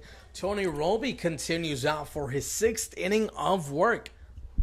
It'll be Grant Smith, TJ Foreman, Zach Gregory, and Reagan Buford if anyone gets on. The right-hander delivers breaking ball on the outside half, swung on and missed 0-1. Tony Roby has delivered an outstanding performance for the Orange County Riptide so far. He has 7 strikeouts on the ballgame. He has surrendered only 1 hit and no runs. That fastball is just outside, and he's got that fastball. He's got his slider working for him. Everything is going right for Tony Roby through the first 2 times of this lineup. Now he's working on that 3rd time. That was a nice real breaking ball on the outside corner. Everything is going to be a little bit more challenging now that this is the 3rd time he's seeing this batting lineup. 1 ball and 2 strikes to Grant Smith. Roby delivers off the end of the bat, just tipped into foul territory. Smith did a nice job of getting a piece of that one to stay alive. So far, they just really haven't been able to catch up with his heater. Yeah, and more than that, I think he's incorporated his breaking ball in really good situations as the 1-2 is hit out towards center field. Dwight Allen makes the easy play, 1 away. And I mean, again, right there, he went with the fastball on the outside corner, just outside the zone. In a pitcher's count there, Grant Smith pretty much had to swing at that pitch because it was close. Had to extend his hands, only caught the end of the bat. Easy fly ball for Dwight Allen. Yeah, Tony Roby is just having his way against the Conejo Oaks. And perhaps what is most impressive is the fact that he has only surrendered 1 walk to the Oaks throughout this ballgame. At one point, we saw the Orange County Riptide surrender 10 walks in a game earlier in the season. They flipped the page, and we are loving it. And we saw just what surrendering too many walks can do. The Riptide have put up 6 runs and only 4 hits today, and a big part of that was the struggle for the starting pitcher for the Oaks to throw strikes. A bouncing ball that gets into left field for a 1-out single. TJ Foreman is aboard for his first time today. Now we'll see Zach Gregory at the plate. Gregory lined out towards third base his first time up. Then he hit a fly ball towards center field. In his last at-bat, he is 0 for 2. Reagan Buford awaits in the on-deck circle. Tony Roby would love something on the ground to induce a double play. Has seen his fair share of ground balls, so that is definitely a possibility. Lefty on righty matchup should favor the hitter. Delivers an outside fastball for a strike, 0-1.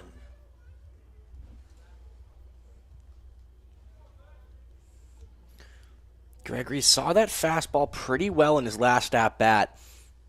I wouldn't be shocked if Roby tries to work some things down and away this time around. No balls and 1 strike. The right-hander delivers. Breaking ball swung on and missed. Tipped, better said, into the catcher's mitt. No balls and 2 strikes. That's just a great pitch right there. Gregory definitely expecting fastball. Gave him the off-speed right in front of it. Breaking it on the hands.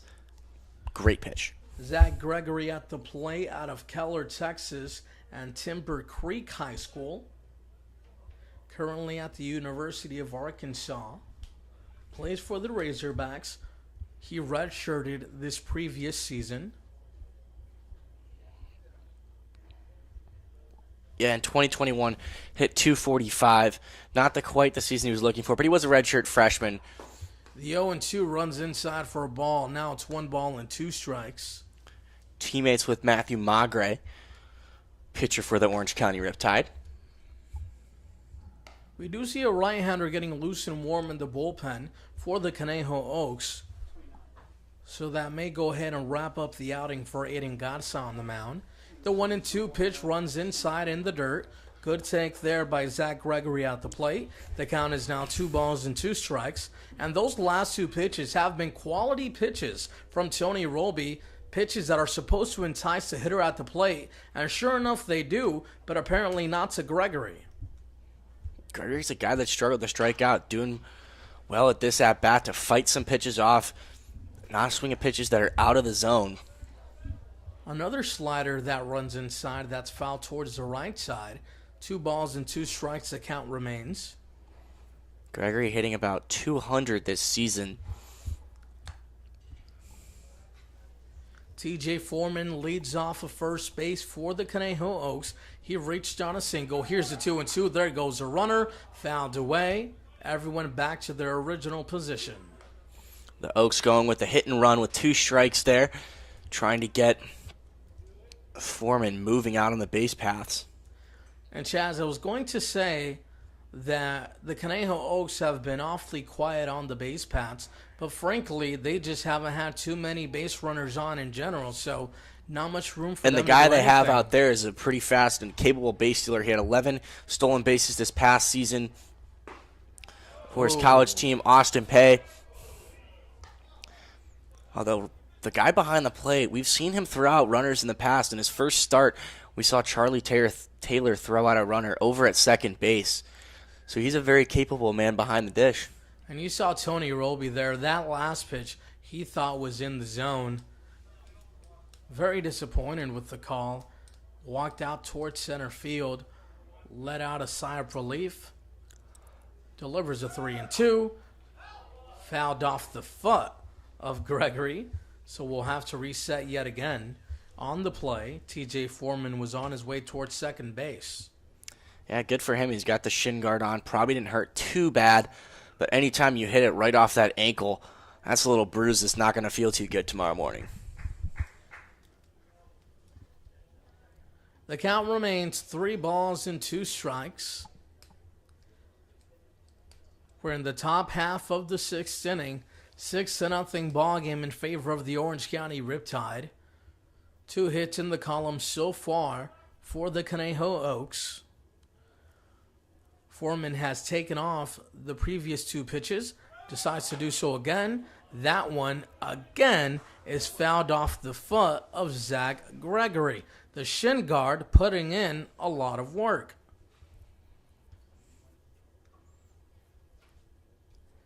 And if you're Tony Robbie, you just got to expect him to run once again. He's already ran the last 3 pitches. Why wouldn't you run a 4th time? Just focus on the batter at hand, maybe strike him out, and then Taylor be ready behind the dish to throw the ball. Reagan Buford awaits in the on-deck circle for the Orange County Riptide. Here's the 3-2. The runner does not take off. I wonder if TJ Foreman just got tired. I mean, we saw these guys doing a little bit of base running in warm-ups. Maybe their legs aren't as fresh as some of these Riptide hitters are. But now, all jokes aside, well done now from Gregory to be able to fend off a couple really nice pitches and to keep himself alive in this count. Righty on lefty matchup. Here comes the pitch from Roby. There goes the runner, inside fastball that runs high for ball 4. The second walk of the ball game surrendered by Tony Roby on the mound, as Reagan Buford will see an opportunity at the plate with runners on first and second base and 1 out here in the top of the 6th inning. First sign of trouble so far today that Tony Roby has faced. Let's see how he responds. Now batting number 1, Reagan Buford. I'm sure he's still very confident out there, being the way that he's been able to deliver his pitches and pick and choose and pretty much just dictate how these at-bats are going throughout the day. He's still got to be feeling confident out there on the mound. Buford at the plate. He was one of the better hitters in the lineup for Northwest Florida College previously in the 2021 season. Check swing, he did go as a second base umpire on 1. As I mentioned earlier, he hit .339 with 7 home runs and 39 RBIs. He also stole 8 stolen bases. No balls and 1 strike, righty on righty matchup. Breaking ball on the inside corner. Well located for a strike. Now it's 0-2. You love to see Tony Roby continuing to do what he has done throughout the ballgame, despite him being against the wall for the first time all game long. Good size lead by the runner over at second base. Wise decision there by Roby to step off the rubber. Taylor, I'm sure, going over to talk to Roby about a plan just to make sure that they are on the same page with that runner, TJ Foreman. We saw him run 3 or 4 pitches on foul balls and on the pitch that led to a walk.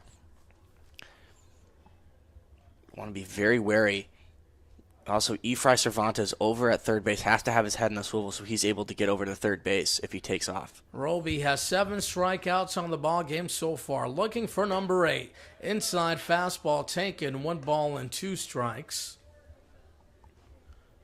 TJ Foreman leads off the bag at second base. He reached on a single. Zach Gregory leads off of first base. He reached on a walk. Foreman has a good size lead. Roby delivers a pitch on the outside corner. 2 balls and 2 strikes now the count. Still no movement in the bullpen for the Orange County Riptide, so this is all Tony Roby so far.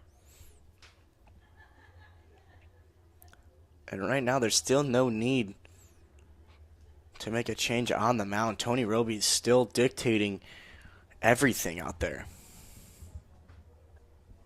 Yeah, he's made some really good quality pitches despite him surrendering a walk during that last at-bat. Zach Gregory just put up a battle as the 2-2 is a bouncing ball towards the left side. The throw to second for 1. Whoa. In time. The home plate umpire pointing at the runner on third base. And I think he is signaling that the runner at third is also out. Yeah, that was definitely runner interference. TJ Foreman just clipped the leg of Efrain Cervantes. He was trying to make that throw over to second base. That was almost like a foul looking in soccer. He just kind of stuck out his leg as Cervantes went to throw. Inning over. So a discussion on the field, but we figure that the call will stand. We have yet to see a call be overturned in summer baseball. Because of that, we head to the bottom half of the 6th inning. 6-0, Orange County.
Eric Ma takes over on the mound for the Conejo Oaks. Leading things off for the Riptide from Washington State University. Cody Drees leading things off Hitter number 23. for the Riptide today. Not quite the stat line he was looking like to start off with. Had an RBI back in the first inning, but grounded out into a 6-4-3 double play and then struck out back in the third. It'll be Cody Drees, Charlie Taylor, and Spencer Servin this half inning for the Orange County Riptide.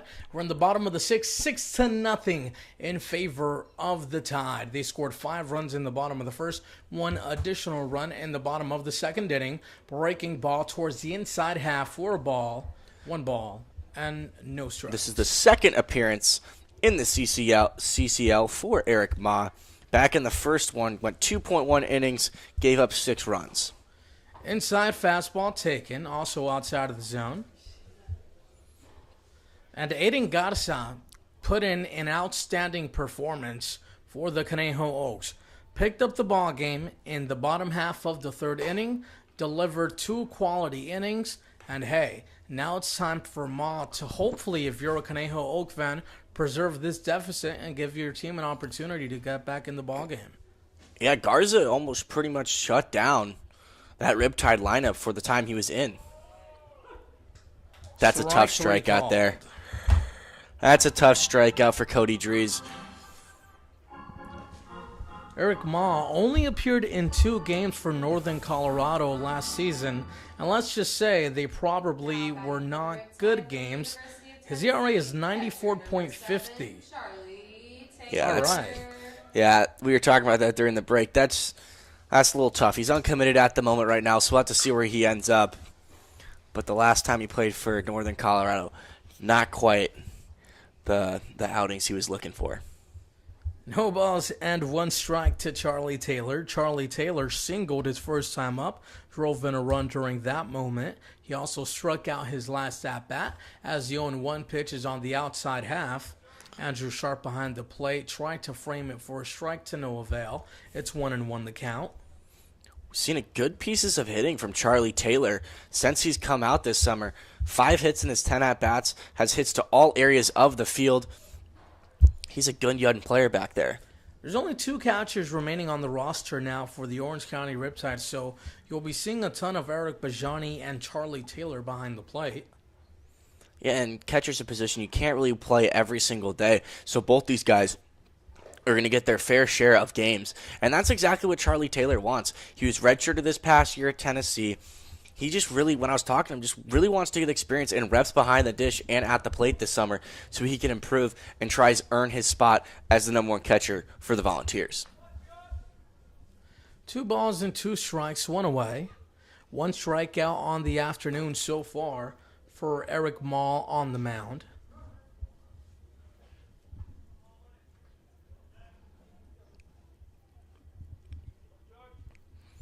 A 6-0 ball game here in the bottom of the 6th inning as the payoff pitch runs too far inside and high for ball 4. That pitch just got away from Ma, ran up and in.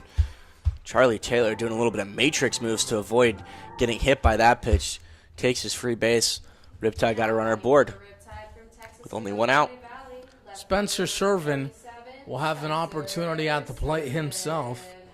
Lined out his first time up, then struck out in his last at-bat. Righty-on-righty matchup. Ma delivers, swung on and missed. Big cut there by Servin. He comes up empty. Yeah, definitely looking for those fences on that last swing from Servin. Down in the count and no balls and 1 strike. Throw back over towards first base. Nothing doing.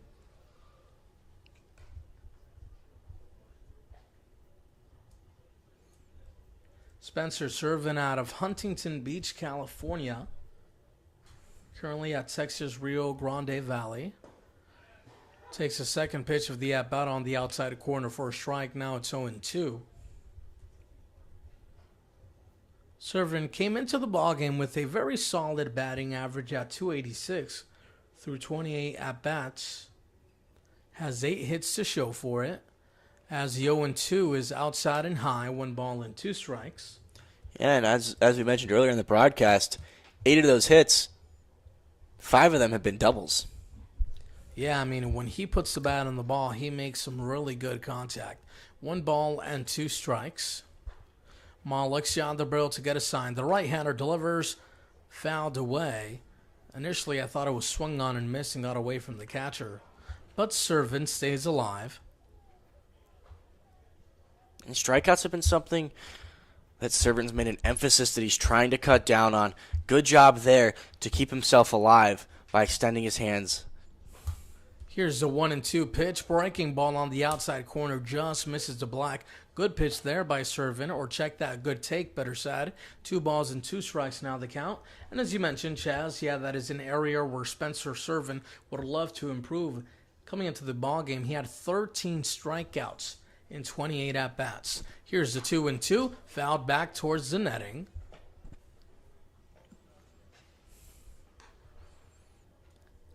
You know, for Spencer Servant right now, you're just waiting for the pitcher to make a mistake. Leave a fastball or a breaking ball over the plate that you can crush. Taylor leads off the bag at first base. Here's the 2-2. Ripped out towards center field and deep. Raul Sandoval going back in front of the right center field fence. He'll track that baseball down for the second out of the inning.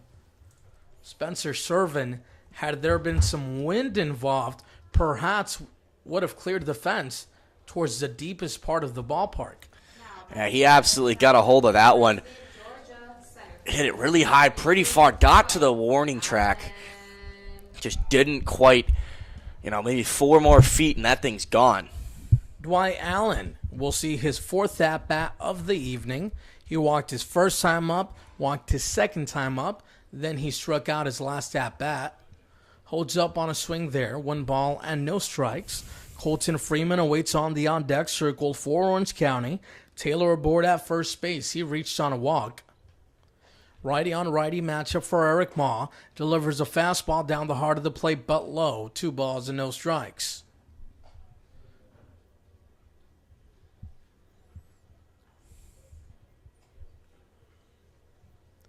Here comes the 2-0 pitch. On the inside corner for a strike. Now it's 2-1.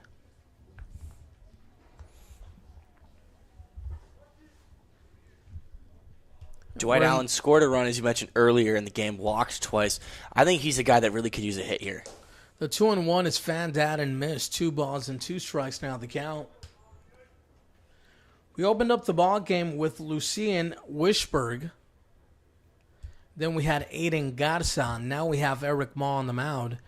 Aiden Garza delivered 3 quality innings, kept the deficit at 6, picked up the mess as there goes a runner. Throw down towards second base is not in time.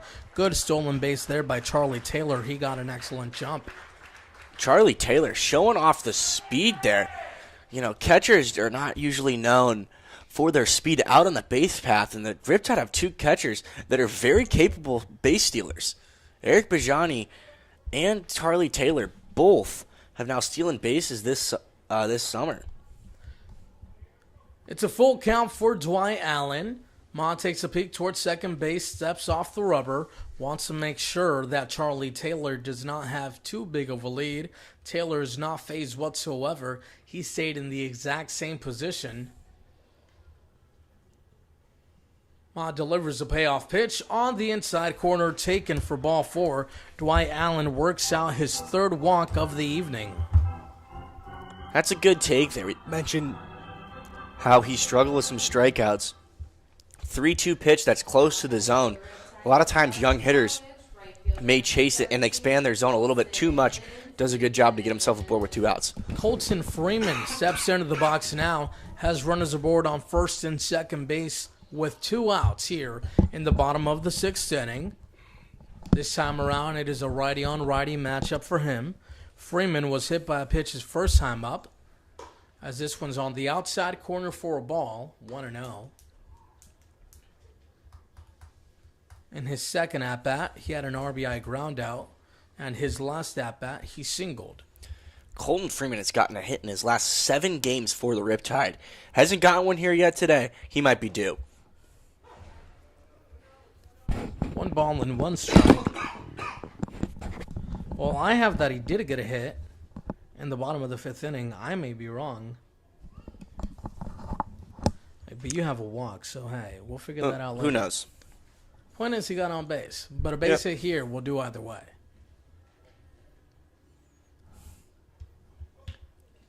Ma takes a peek towards second base, settles back in, delivers a 1-1 on the outside corner. And you know what? This isn't a me right moment, but remember he sprints down that first base path after a walk. That's right. That is a perfect way to remember. Yes, he worked out a walk. Yeah, how can you forget this guy sprinting down the first base line? I don't know. I wasn't the one that forgot. Oh, dang. Okay, well, I'm retiring the mic.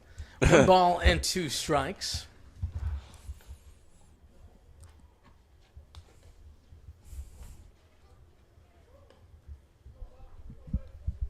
The Orange County Riptide threatening once again. It's been quite a while since they had runners in scoring position. They scored their last run in the bottom half of the second inning. Then Aiden Garza kept them quiet through 3 innings. Now they're threatening here in the bottom of the 6th. First and second, 2 outs. Here's the pitch. Gets away from Andrew Sharp.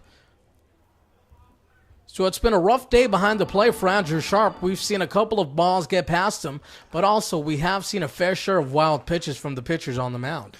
I think that one was more on the pitcher Mott. That pitch was a breaking ball outside, just kind of ran away from Sharp there behind the dish. And now the Riptide have 2 runners in scoring position. Good opportunity for them to extend their lead. Here's the 2-2 to Freeman. He fouls this one off towards the netting. As we mentioned, Chaz, Freeman does not strike out all too often. Only has 3 strikeouts throughout the entire season so far. He has been in a few 2 strikeouts in this ballgame, but he's come out successful in most of them. Yeah, worked a 2-strike walk back in that 5th inning. 2 balls, 2 strikes, 2 outs, 2 on. Chop towards the middle. That one's past the outstretched glove of JT Naviak and into center field for a 2 RBI single. The Orange County Riptide have broken this game wide open, 8-0 in the bottom of the 6th inning. That's just great hitting and a great at-bat from Colton Freeman. Waited for his pitch, put it right back up the middle in a tough place for those middle infielders, scored 2 runs, and now that makes it 8 games in a row, Colton Freeman with a hit. Yeah, the success continues for Colton Freeman, and, you know, that was a name that coming into the season, perhaps we didn't really pay too much attention to, but Freeman has been that guy for the Orange County Riptide. I mean, through and through their lineup, they have a ton of names that just stand out to you specifically because of the schools they attend. But Colton Freeman has made his presence felt in a strong manner. You love his energy, but above all, his contribution to the team offensively has been seen in great ways. And Colton Freeman is a guy that did not have a season for Dartmouth. The Ivy League did not play. We've seen a couple other Riptide players that didn't get a season due to the COVID pandemic, and he's just burst out of the gates, and all season long he's been delivering. Reese Benrath now at the plate. This time he is facing a right-handed pitcher. Garza was a lefty. He was hitless against Garza. No balls and 2 strikes. A right-hander delivers. Foul towards the right side and out of play. Reese Benrath walked his first time up, then he struck out looking and flew out towards left field in his last at-bat. 8 runs, 5 hits, no errors for the Orange County Riptide. No runs, 2 hits, no errors for the Conejo Oaks. Here comes the 0-2 pitch. Inside fastball, swung on and missed for strike 3. But the Orange County Riptide put 2 more on the board. 2 RBI single from the bat of Colton Freeman gave them an 8-0 lead as we head to the top of the 7th inning.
Caden Susie steps in for his first at-bat of the ball game. Hits a bouncing ball towards the left side. Backhanded stop by Tanka Spallin. Strong throw over towards first base. One pitch, one away. Tony Rolby out for his 7th inning of work. That's a good throw there from Tanka Spallin, showing off the gun. Spallin, a very good defender out there. Oh, the guy on the mound, he's been pretty damn good today, too. This is his 7th inning of work, only giving up 2 hits, and most importantly, surrendered 0 runs. Yeah, just what the doctor ordered if you are the Orange County Riptide. After playing that marathon last night against the Arroyo Seco Saints, you have a quality start preserving the arms in the bullpen today. Raul Sandoval at the plate, behind the count at no balls and 1 strike. Tony Rolby continues to do what he has done all game long. Get ahead in the count, this time at 0-2. Tony Rolby delivers the 0-2 pitch. Foul towards the right side and out of play. The count remains no balls and 2 strikes. That foul ball is sponsored by Ultimate Auto Glass. I just cannot put into words the kind of performance that Tony Rolby is delivering for the Orange County Riptide. Spectacular. Done. 1 word. Spectacular. Yeah, I said words, okay? So add an S. Swung on and missed. Charlie Taylor throw it around the horn. Spectaculars. I love it. There we go. That is his 8th strikeout of the game. Tony Robbie feeling it out there on the mound. They do have a lefty warming up in the bullpen. So I wouldn't be shocked if this is his last inning of work, now working through the the lineup for the Oaks for a 3rd time. You know, and it's said that your 3rd time around the lineup was when these hitters began to go ahead and become more familiar with your stuff. But so far here, Tony Rolby continues to deal against the Conejo Oaks. Gets ahead in the count at no balls and 1 strike. I mean, Raul Sandoval didn't see anything on that pitch. I mean, that was a disgusting backdoor slider. No balls and 1 strike. Swung on and missed 0-2, and Tony Rolby is just feeling himself, wasting no time in between pitches. As of right now, he's waiting for Andrew Sharp to dig back into the box. He's ready to go. He's ready for strikeout number 9. Will it come here? Let's see. The right-hander gets to side. Delivers the 0-2 pitch. On the outside corner, Rolby was strutting his way off the mound. Oh, he knew what was happening. He knew that the home plate umpire had called it a ball. Nonetheless, he wanted to have some fun. That was a darn good-looking pitch. Heater just off the outside corner. Andrew Sharp, he may have even thought that was a ball. Here's the 1-2. Tony Rolby delivers an inside breaking ball that's taken for ball 2. The count is now even at 2 balls and 2 strikes. Andrew Sharp struck out swinging his first time up, then was hit by a pitch in his last at-bat. I can tell you that last pitch was definitely a ball. Yeah, without a doubt. Here's the 2-2. Swung on and missed for strike 3. Tony Rolby, you are that guy. We head to the bottom of the 7th inning. 8-0, all Orange County Riptide.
Will Kokiar takes over on the mound for the Conejo Oaks. The Orange County Riptide are out in front 8-0.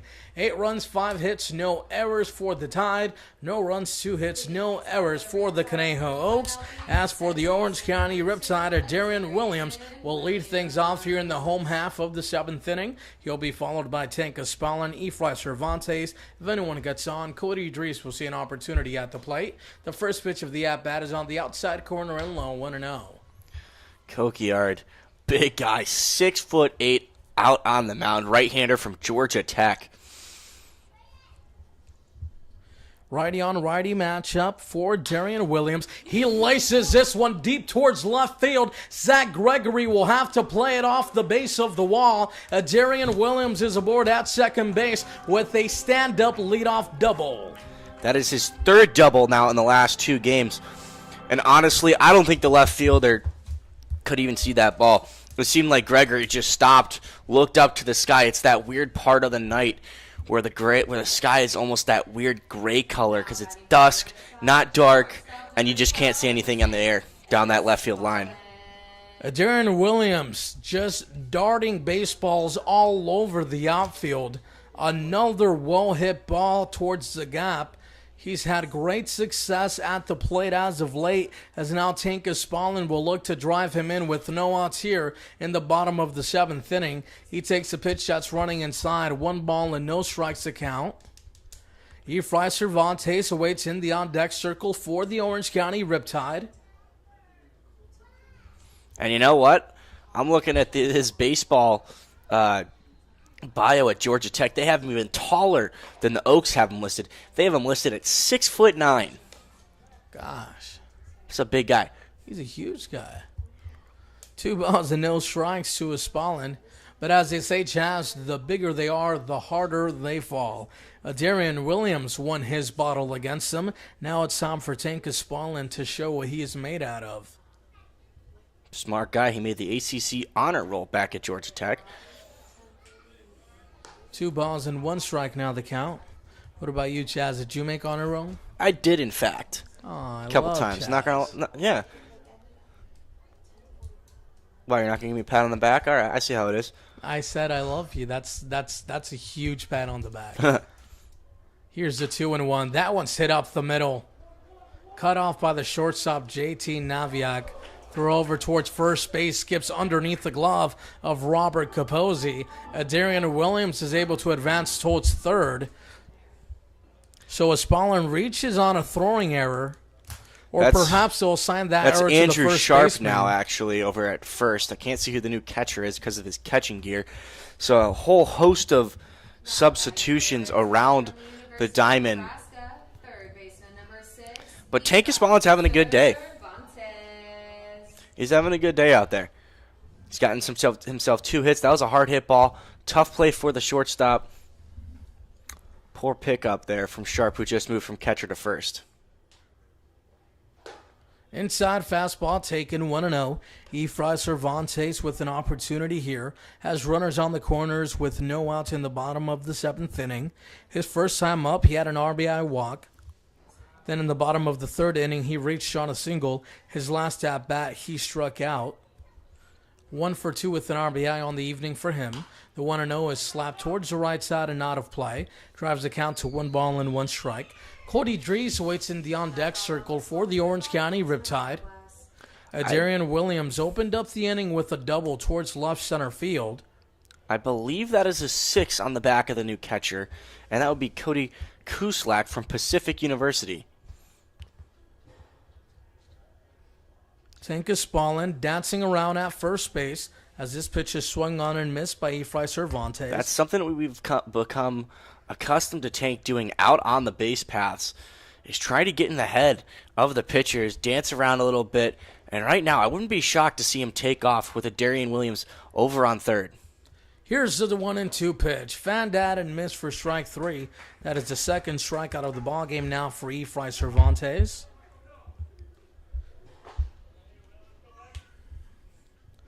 Now Cody Dries will see an opportunity at the plate. Batting for the Riptide from Washington State University, designated hitter number 23, Cody Dries. And for Cody Drees, I think he really needs a hit here. Hasn't quite been swinging the bat the way he would have liked to. 0 for 3 here today. He was coming in hitting just over 200. This would be huge for his confidence and probably his playtime if he's able to drive into Darian Williams right now. Has runners on the corners, down to the count at 0 balls and 1 strike. The tall right-hander gets to sign, delivers a pitch, breaking ball that stays up high.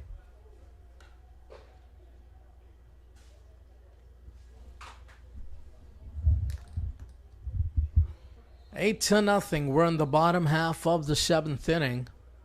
The Orange County Riptide have been treated to an outstanding performance from their starting pitcher, Tony Robbie, as the 1-1 is down the heart of the plate for a strike. 1-2 is now the count. Cody Drees would love to avoid his 3rd strikeout of the ball game in the danger zone here. Down to the count at 1 ball and 2 strikes.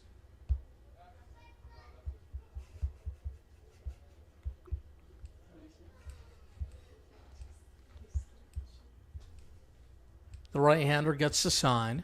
Delivers a 1-2 pitch, so there goes the runner, swung on and missed. The throw was in the dirt. The tag was applied by the catcher behind the plate.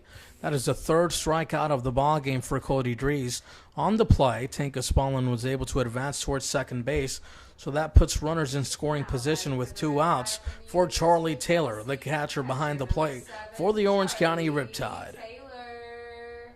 Good opportunity for Charlie Taylor to put this game out of reach. He's been swinging the bat really well, hitting .500 this summer for the Riptide. 2 runners in scoring position. If they score here, this game's probably done. 8 to nothing is already an outstanding deficit to overcome. But hey, the Riptide did it yesterday. They had a 7-run deficit. That's why I said score now, put it out of reach. Yeah, just go ahead and put that final nail in the coffin. It looks like Tony Roby will be shut down. There is a left-hander getting loose and warm in the bullpen for the Riptide. He's been warming up for quite a while as this pitch is on the outside half and it misses 2-0. Good eye there from Charlie Taylor. That ball was close on the outside corner. Well done to lay off. 2-0. Williams, who reached on a double, is aboard at third base. Tanka Spallin reached on an error. He's aboard at second base. They represent runs 9 and 10 for the Orange County Riptide. Here comes the 2-0. That one's tipped and fouled away. 2 balls and 1 strike now the count. 1 error in the ballgame so far for the Conejo Oaks. That was a throwing error from the shortstop, J.T. Naviak.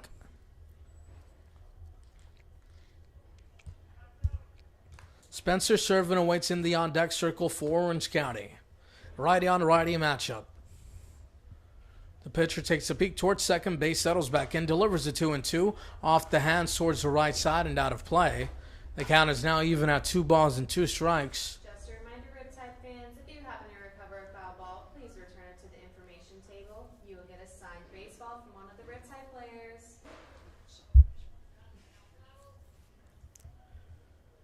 Charlie Taylor looking to get aboard for his 3rd time today. The 2-2 swung on and missed for strike 3. So the Orange County Riptide strand a pair in scoring position as we head to the top of the 8th inning. 8-0, Riptide. Riptide 8, Oaks 0. All right, come on, Margaret. Throw a quick little 1-2-3 inning. Get us out of here. The team bar ad and Like the 8:45. door ad is good to go. That'd be excellent if we could get out of here pretty quickly.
Matthew Maugre takes over on the mound for Tony Roby. Maugre, making his 6th appearance of the season for the Orange County Riptide, has a 5.19 ERA so far, delivers a first pitch on the outside corner for a strike on 1. Tony Roby delivered an outstanding performance for Orange County. He went above and beyond of what was asked. Chaz, a complete 7 innings pitched with 8 strikeouts and only surrendering 2 hits. No runs. I mean, we could say that might be the best starting pitching performance from any pitcher on the Riptide staff all summer. Bouncing ball towards the left side. Efrain Cervantes thought he could barehand that one. It was just out of his reach. That'll be an infield single for JT Naviak. And you know what? That's just a tough play. Took a little bit of an unlucky bounce for Efrain, and now Naviak is aboard with a leadoff single. Robert Capozzi will now see an opportunity at the plate. He walked his first time up, then he struck out swinging his last at-bat. Has JT Naviak aboard at first base with no outs here in the top half of the 8th inning. Matthew Maugre taking over on the mound for Tony Roby. Matthew Maugre, freshman from Fayetteville, Arkansas, stayed close to home playing for the University of Arkansas. Only 1 appearance for him this season. Got red-shirted. Fastball, slider, changeup. Hit foul. Now it's no balls and 1 strike. This summer, Maugre's been pretty effective, but he has given up a lot of hits. 14 hits in his 5 games played, pitched 8.2 innings, but only given up 4 earned runs. So he's worked himself into some jams, but has been able to get himself out of it pretty consistently. No balls and 1 strike. Throw over towards first base. The ball is shot by Reed Spenrath. JT Naviak got his hand in there in time nonetheless. Maugre's last outing was on July 2nd at Arroyo Seco. He pitched an inning and a third as the 0-1 is off the end of the bat towards the left side and out of play. He surrendered 2 earned runs on 5 hits, 1 walk, and 1 strikeout. Not the outing that he was hoping for. With an opportunity to shape up his game here, has a runner aboard at first base with no outs. He's ahead in the count now on no balls and 2 strikes. A lefty-on-lefty matchup against Robert Capozzi. Let's see if he goes slider down and away here. That's his strikeout pitch to left-handed hitters. The 0-2 on the outside corner, and the home plate umpire pulls the trigger for strike 3. Nice pitch. He went heater there. Just painted the outside corner. Good first strikeout for Maugre tonight. Matthew Maugre records his first strikeout of the evening. That is now 10 strikeouts overall for the Conejo Oaks. As we mentioned at the top of the broadcast, the Orange County Riptide are behind the Conejo Oaks in the standings. Coming into the ballgame, the Conejo Oaks were 5-5 in league play. The Orange County Riptide 4-6. If the scoreboard holds, and we expect it to do so, the Orange County Riptide will improve to 5-6 on the season. The Conejo Oaks will fall to 5-6. Therefore, we will be tied for 4th place. At the top of the division, we have the San Luis Obispo Blues. They are 7-3 in division play. We actually saw the Riptide beat them in a 2-game series twice here. So they're a team that the Riptide actually played their best baseball against the best. And at times, it's just been the inconsistency with the bats and at times with the pitching that's hurt this team. And I feel like that's been the case for a lot of the teams in the CCL, as that one's on the outside corner and misses 1-1. Because we take a look at the Academy Barons, for example, right? They're 3-7 on the season, but if you look at their opponents and the teams they have beat, for example, they beat us once, and then they also went ahead to defeat the Santa Barbara Foresters, which no one would have thought they would have been able to do, as that one is fouled towards the right side. And I think their 3rd win of league play was against the Arroyo Seco Saints. So 3 teams, which a lot of people, expected to command the division, and the Barons gave them a run for their money. Yeah, the Barons have put together a few upsets. And, I mean, baseball is a long season. Obviously, the CCL not quite as long as, a Major League season or a college season, but there's still a lot of games. They got some talented players on that team, and they compete. We'll see the Academy Barons in Friday's matchup, as a 1-2 was a blooping ball towards left center field, and it'll fall in for a base hit. Wide turn at the bag at second base for JT Naviak, but he'll hold. 1-out single off the bat of Grant Smith. It's the second hit of the night for Grant Smith. That's just good hitting. Shortened up his swing. Inside slider. Pooched it right over the infield. 2 runners on with only 1 out now. TJ Foreman with an opportunity at the plate. He struck out looking his first time up. Then he popped up towards first base his second at bat and singled his last time at the plate. Has runners aboard at first and second base with 1 out. Lefty on righty matchup. The left-hander delivers a pitch. Magre gets a called ball on the outside half. So, as I was trying to say, actually, we got a new hitter, pinch hitter today. It's Scott Radinsky from Santa Barbara Community College taking over for TJ Foreman. Go ahead. Sorry. No worries, Chaz. No need to apologize, man. This is your broadcast as much as it is mine. So, as I was saying, the Academy Barons coming into town on Friday, 6 p.m. start time. Chaz will man up the play-by-play position that time around. Oh, aren't we excited? Yeah, no. Game tomorrow now. We won't be here for you. However, it's another big game. Here's a 1-1 on the inside half and in the dirt. 2 balls and 1 strike. They got the San Luis Obispo Blues up in San Luis Obispo. So, like I said, that's a long drive. That is a tough one, and they're going to have to get off the bus and play. And they've struggled with that at times so far this season. So that's just another challenge that they're going to have to overcome. 2 balls and 1 strike. Here comes a pitch from Magre. Grounded ball towards the right side to second for 1. Slips out of the hand of the shortstop, Tank Espalin. And apparently the runner was safe at second base. Espalin is arguing that he dropped the baseball on the transfer. I tend to agree with Tank on that one. It looked like he dropped the ball on the transfer while he was spinning. The ball was clearly in his glove after the toss from Darian Williams. So runners are safe everywhere for the Conejo Oaks. Mitch Levere discussing the play with the second base umpire. I believe we'll score that one as an error. I mean, yeah, it has to be scored an error on Tank, but I think that's just harsh from the umpire. Now batting number 6, Cody Sulak.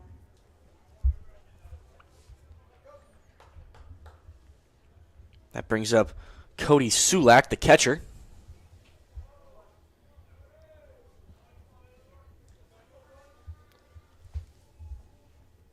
So the bases are loaded with 1 out here in the top half of the 8th inning.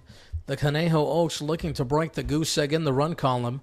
Magre delivers a first pitch strike on the inside half 1-1.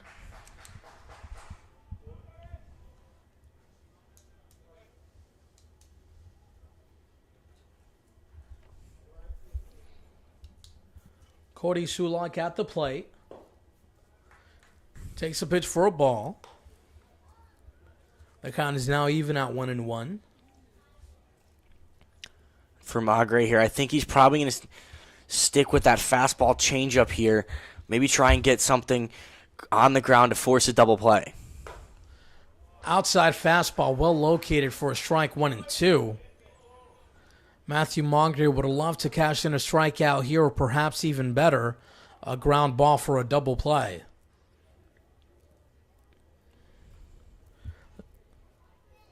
Sulak at the plate, batting in Zach Gregory's spot, and he fouls this one off to stay alive. The count remains 1-2 strikes. We opened up the ball game with Tony Roby. He delivered 7 quality innings for the Riptide, striking out 9, surrendering only 2 hits, no runs. Now Matthew Magre looking to take over here in the top of the 8th inning. He finds himself in trouble with the bases loaded and 1 out. Delivers a 1-2 pitch. Swung on and missed for strike 3. And Chaz, you touched upon this earlier in the broadcast. You said Mogri is a guy who surrenders a lot of base hits. He runs himself into trouble, but he also does a nice job of working his way out of it. Yeah, and that's something that's really impressive from a young pitcher. You'd think at times if you get in a situation like this where it's tough, they might get rattled. Not Matthew Magre. He comes in clutch. Lefty on lefty matchup as Reagan Buford steps into the box now. Actually, that is Brendan Durfree from Cal Lutheran. Lots of substitutions out there. And you've got to wonder whether or not this is an attempt on behalf of the Oaks to become more competitive or to give those guys on the bench some time at play. I mean, it could be a mixture of both because the guys who've been playing just haven't quite got it done. Maybe give a shot to somebody on the bench.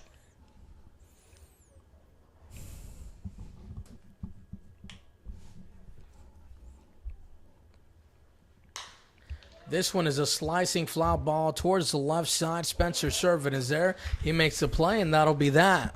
The Conejo Oaks strand the bases loaded. Magre works out of trouble as we head to the bottom of the 8th inning. 8-0 Orange County Riptide.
We head to the bottom of the 8th inning. 8-0 ball game in favor of the Orange County Riptide. That would be Spencer Servin, Dwight Allen, and Colton Freeman if anyone gets on.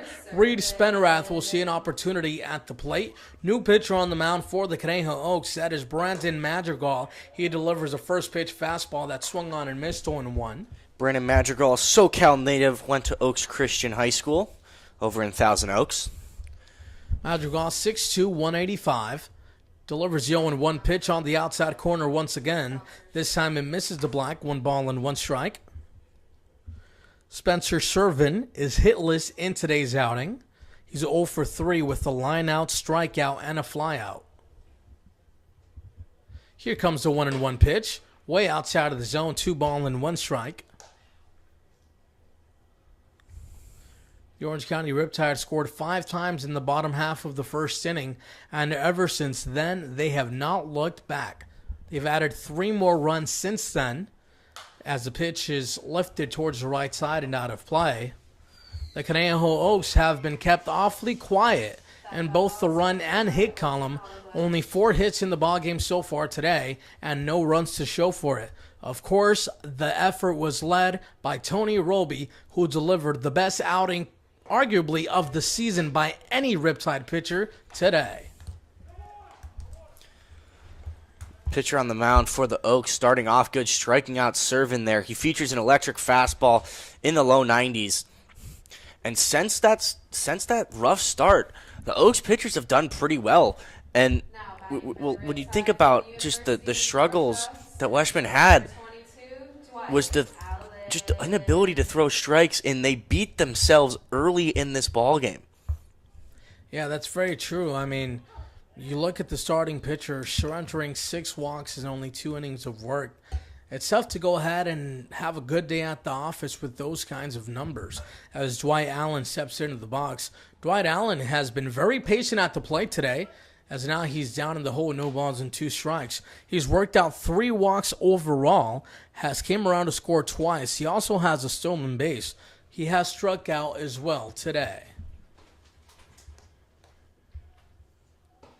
On the outside corner, takes low. 1 ball and 2 strikes now the count. Dwight Allen's had himself a decent night here. Scored a couple runs, worked himself into some really good counts, got himself 3 walks. All he really needs to complete it would be a hit right here. Low and away, 2 balls and 2 strikes. And, of course, Dwight Allen, one of the more patient hitters, and I would argue that he's perhaps the most patient hitter in the lineup for the Orange County Riptide. And Chaz, any way he gets on is good for the Tide, as this is a chopping ball towards the left side, stays in fair territory. He's going to go Allen too. Takes the turn. He's on his way towards second base. He'll get there standing 2 out, or check that, 1 out double. That was a tough play for the third baseman, Capazzi. It's Capazzi still over there at third base. Too many subs come in my mind moving, but that was a tough play, chopping down the line. But Dwight Allen showing off the speed, able to turn something that was probably could have just been a single for most guys into a double. Dwight Allen has outstanding speed, and I was getting to that. It doesn't matter what way he gets on. As long as he is standing at first base and he allows, these 2 and 3 hitters an opportunity to drive him in, that is exactly what Mitch Levere wants from him. As we know, Dwight Allen has outstanding speed on the base paths, has 10 stolen bases on the season so far. Wouldn't be surprised if he makes an attempt at third here. It is an 8-run lead, so there's not much of a need to run the risk. But because of that cushion, he also might feel like he wants to do it. Yeah, and he scored from second base on a Colton Freeman RBI single after his last at-bat. So he's definitely a guy that almost every single time is a danger to score on a single from second base. Here comes the 0-1, swung on and missed, no balls and 2 strikes. So once again, Colton Freeman works his way into a 2-strike hole, but he is yet to be retired via the strikeout today. As a matter of fact, he was hit by a pitch his first time up, then he was walked, and then he reached on a single. He just does a really good job of putting the ball in play. And when you put the ball in play as much as he does, good things tend to happen. Here comes the 0-2 pitch off the end of the bat towards the right side and out of play. And, that's something that we've seen be a little bit of a problem with baseball in general, especially the major leagues, is we're not seeing a ton of balls being put in play. It's almost strikeout home run. And Colton Freeman's almost an old school player. And the fact that he just puts the ball in play, hits for a high average, and he's successful. No balls and 2 strikes.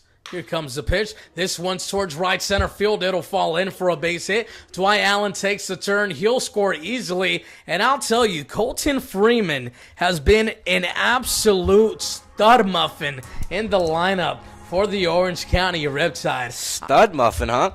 This guy just does it all, and you love to see it, especially because of his personality. He has fun playing the game of baseball, and besides that, he's just an all-around beast. And over the last couple of weeks, I think you could really make an argument that he's been the best hitter in this lineup. And what's most impressive, Chaz, is that stat. Only 3 strikeouts. And he's had a ton of at-bats already this season. Take a look, for example, today. He was in a 2-strike hole in 3 of his 4 at-bats, and he never struck out. He reached base. Snowballs in 1 strike now to reach Spenrath. Spenrath is 0 for 3 with a walk and a pair of strikeouts. The count is 1 ball and 1 strike. 9-0 ball game in favor of the Orange County Riptide. It's fair to say that this game was well out of reach. We do expect to see Matthew Maugray come out for his second inning of work during the top half of the ninth inning. That one is fouled away. 1-2 now the count to Reese Penrath. Darian Williams awaits in the on-deck circle for the Orange County Riptide. And going back to that single, oop, there's a bug is right there. Going back to the single from Colton Freeman, he hit that off the end of the bat, but he still hit an absolute missile right up the middle, showing off that he puts in the work in the weight room. The 1-2 is off the inside half towards the left side and out of play. 1-2, the count remains to Penrath. And when I talked to him prior to the beginning of this season, before the first game, he's like, dude, I just want to hit the ball hard, and usually when I hit the ball hard, good things happen. And that's what's been happening pretty much all season. He's tearing the cover off the baseball, and you love to see it. 1-2. Madrigal gets the sign, delivers. That one is fouled away. Penrath does a nice job of staying alive. Madrigal still yet to play college baseball. 2020 graduate from Oaks Christian attending Columbia. Columbia did not play this past season. Yeah, I think there's still a lot of schools, especially at the 2-year level as well, that did not play an entire season earlier this spring. Hopefully, next year things get back to normal and a lot of these players get those reps and playing time that they will deserve. Just a little bit interesting with all the eligibility rules. It's very hazy, who gets an extra year, who doesn't get an extra year, who got redshirted, who didn't get redshirted. Right. So it's going to be a little bit of a conundrum over the next 3 or 4 years, and not just baseball, and a lot of the sports. Yeah, of course, Chaz. We all know that you're an excellent swimmer playing lacrosse. I'm kidding. Excellent swimmer. I'm kidding with you. I'm kidding. I mean, I'm a decent surfer, so maybe I can swim. Who knows? My mom swam in college. Oh, really? Shout out, Mama. Oh, yes. We love Chaz's mama. Flied out towards left field. The play is made. 2 away. But, yeah, hey, you play lacrosse. Aren't you excited to get back out on the field? Dude, it's been too damn long. It has been too damn long since I've been out in the field. And I'm excited, and I'm sure a lot of these guys out on the diamond are just excited to be playing again, too. Darian Williams, another big name in the Orange County Riptide lineup who has led the way offensively, steps in. Yeah, he had a double to left back in his last at-bat. That's his third double in the last 2 games. Nice fastball there from Madrigal on the outside corner. He's reached in 3 of his 4 at-bats today. The only time he was retired, it was a fly ball towards right field. Down on the count at no balls and 1 strike. Big swing and a miss there. No and balls even on and that 2 fly out strikes. towards right field, I mean, he hit that ball really freaking hard. Yeah, strong contact. 9 runs in the column for the Orange County Riptide, accompanied by 8 hits in today's matchup against the Conejo Oaks.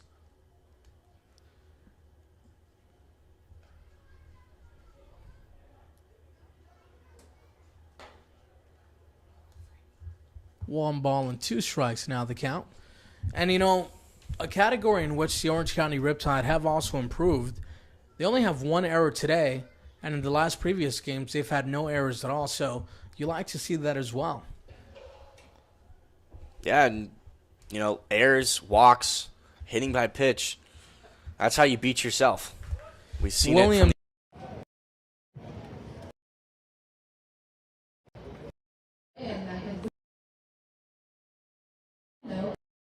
Scores now.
keeping the ball in the strike zone. I mean, Chaz, so many games we saw that the time just kept on going and going, and we saw more and more hitters with an opportunity at the plate because there was just so many walks allowed. They've cut down on that number. They've been delivering some quality starts through these last 2 weeks.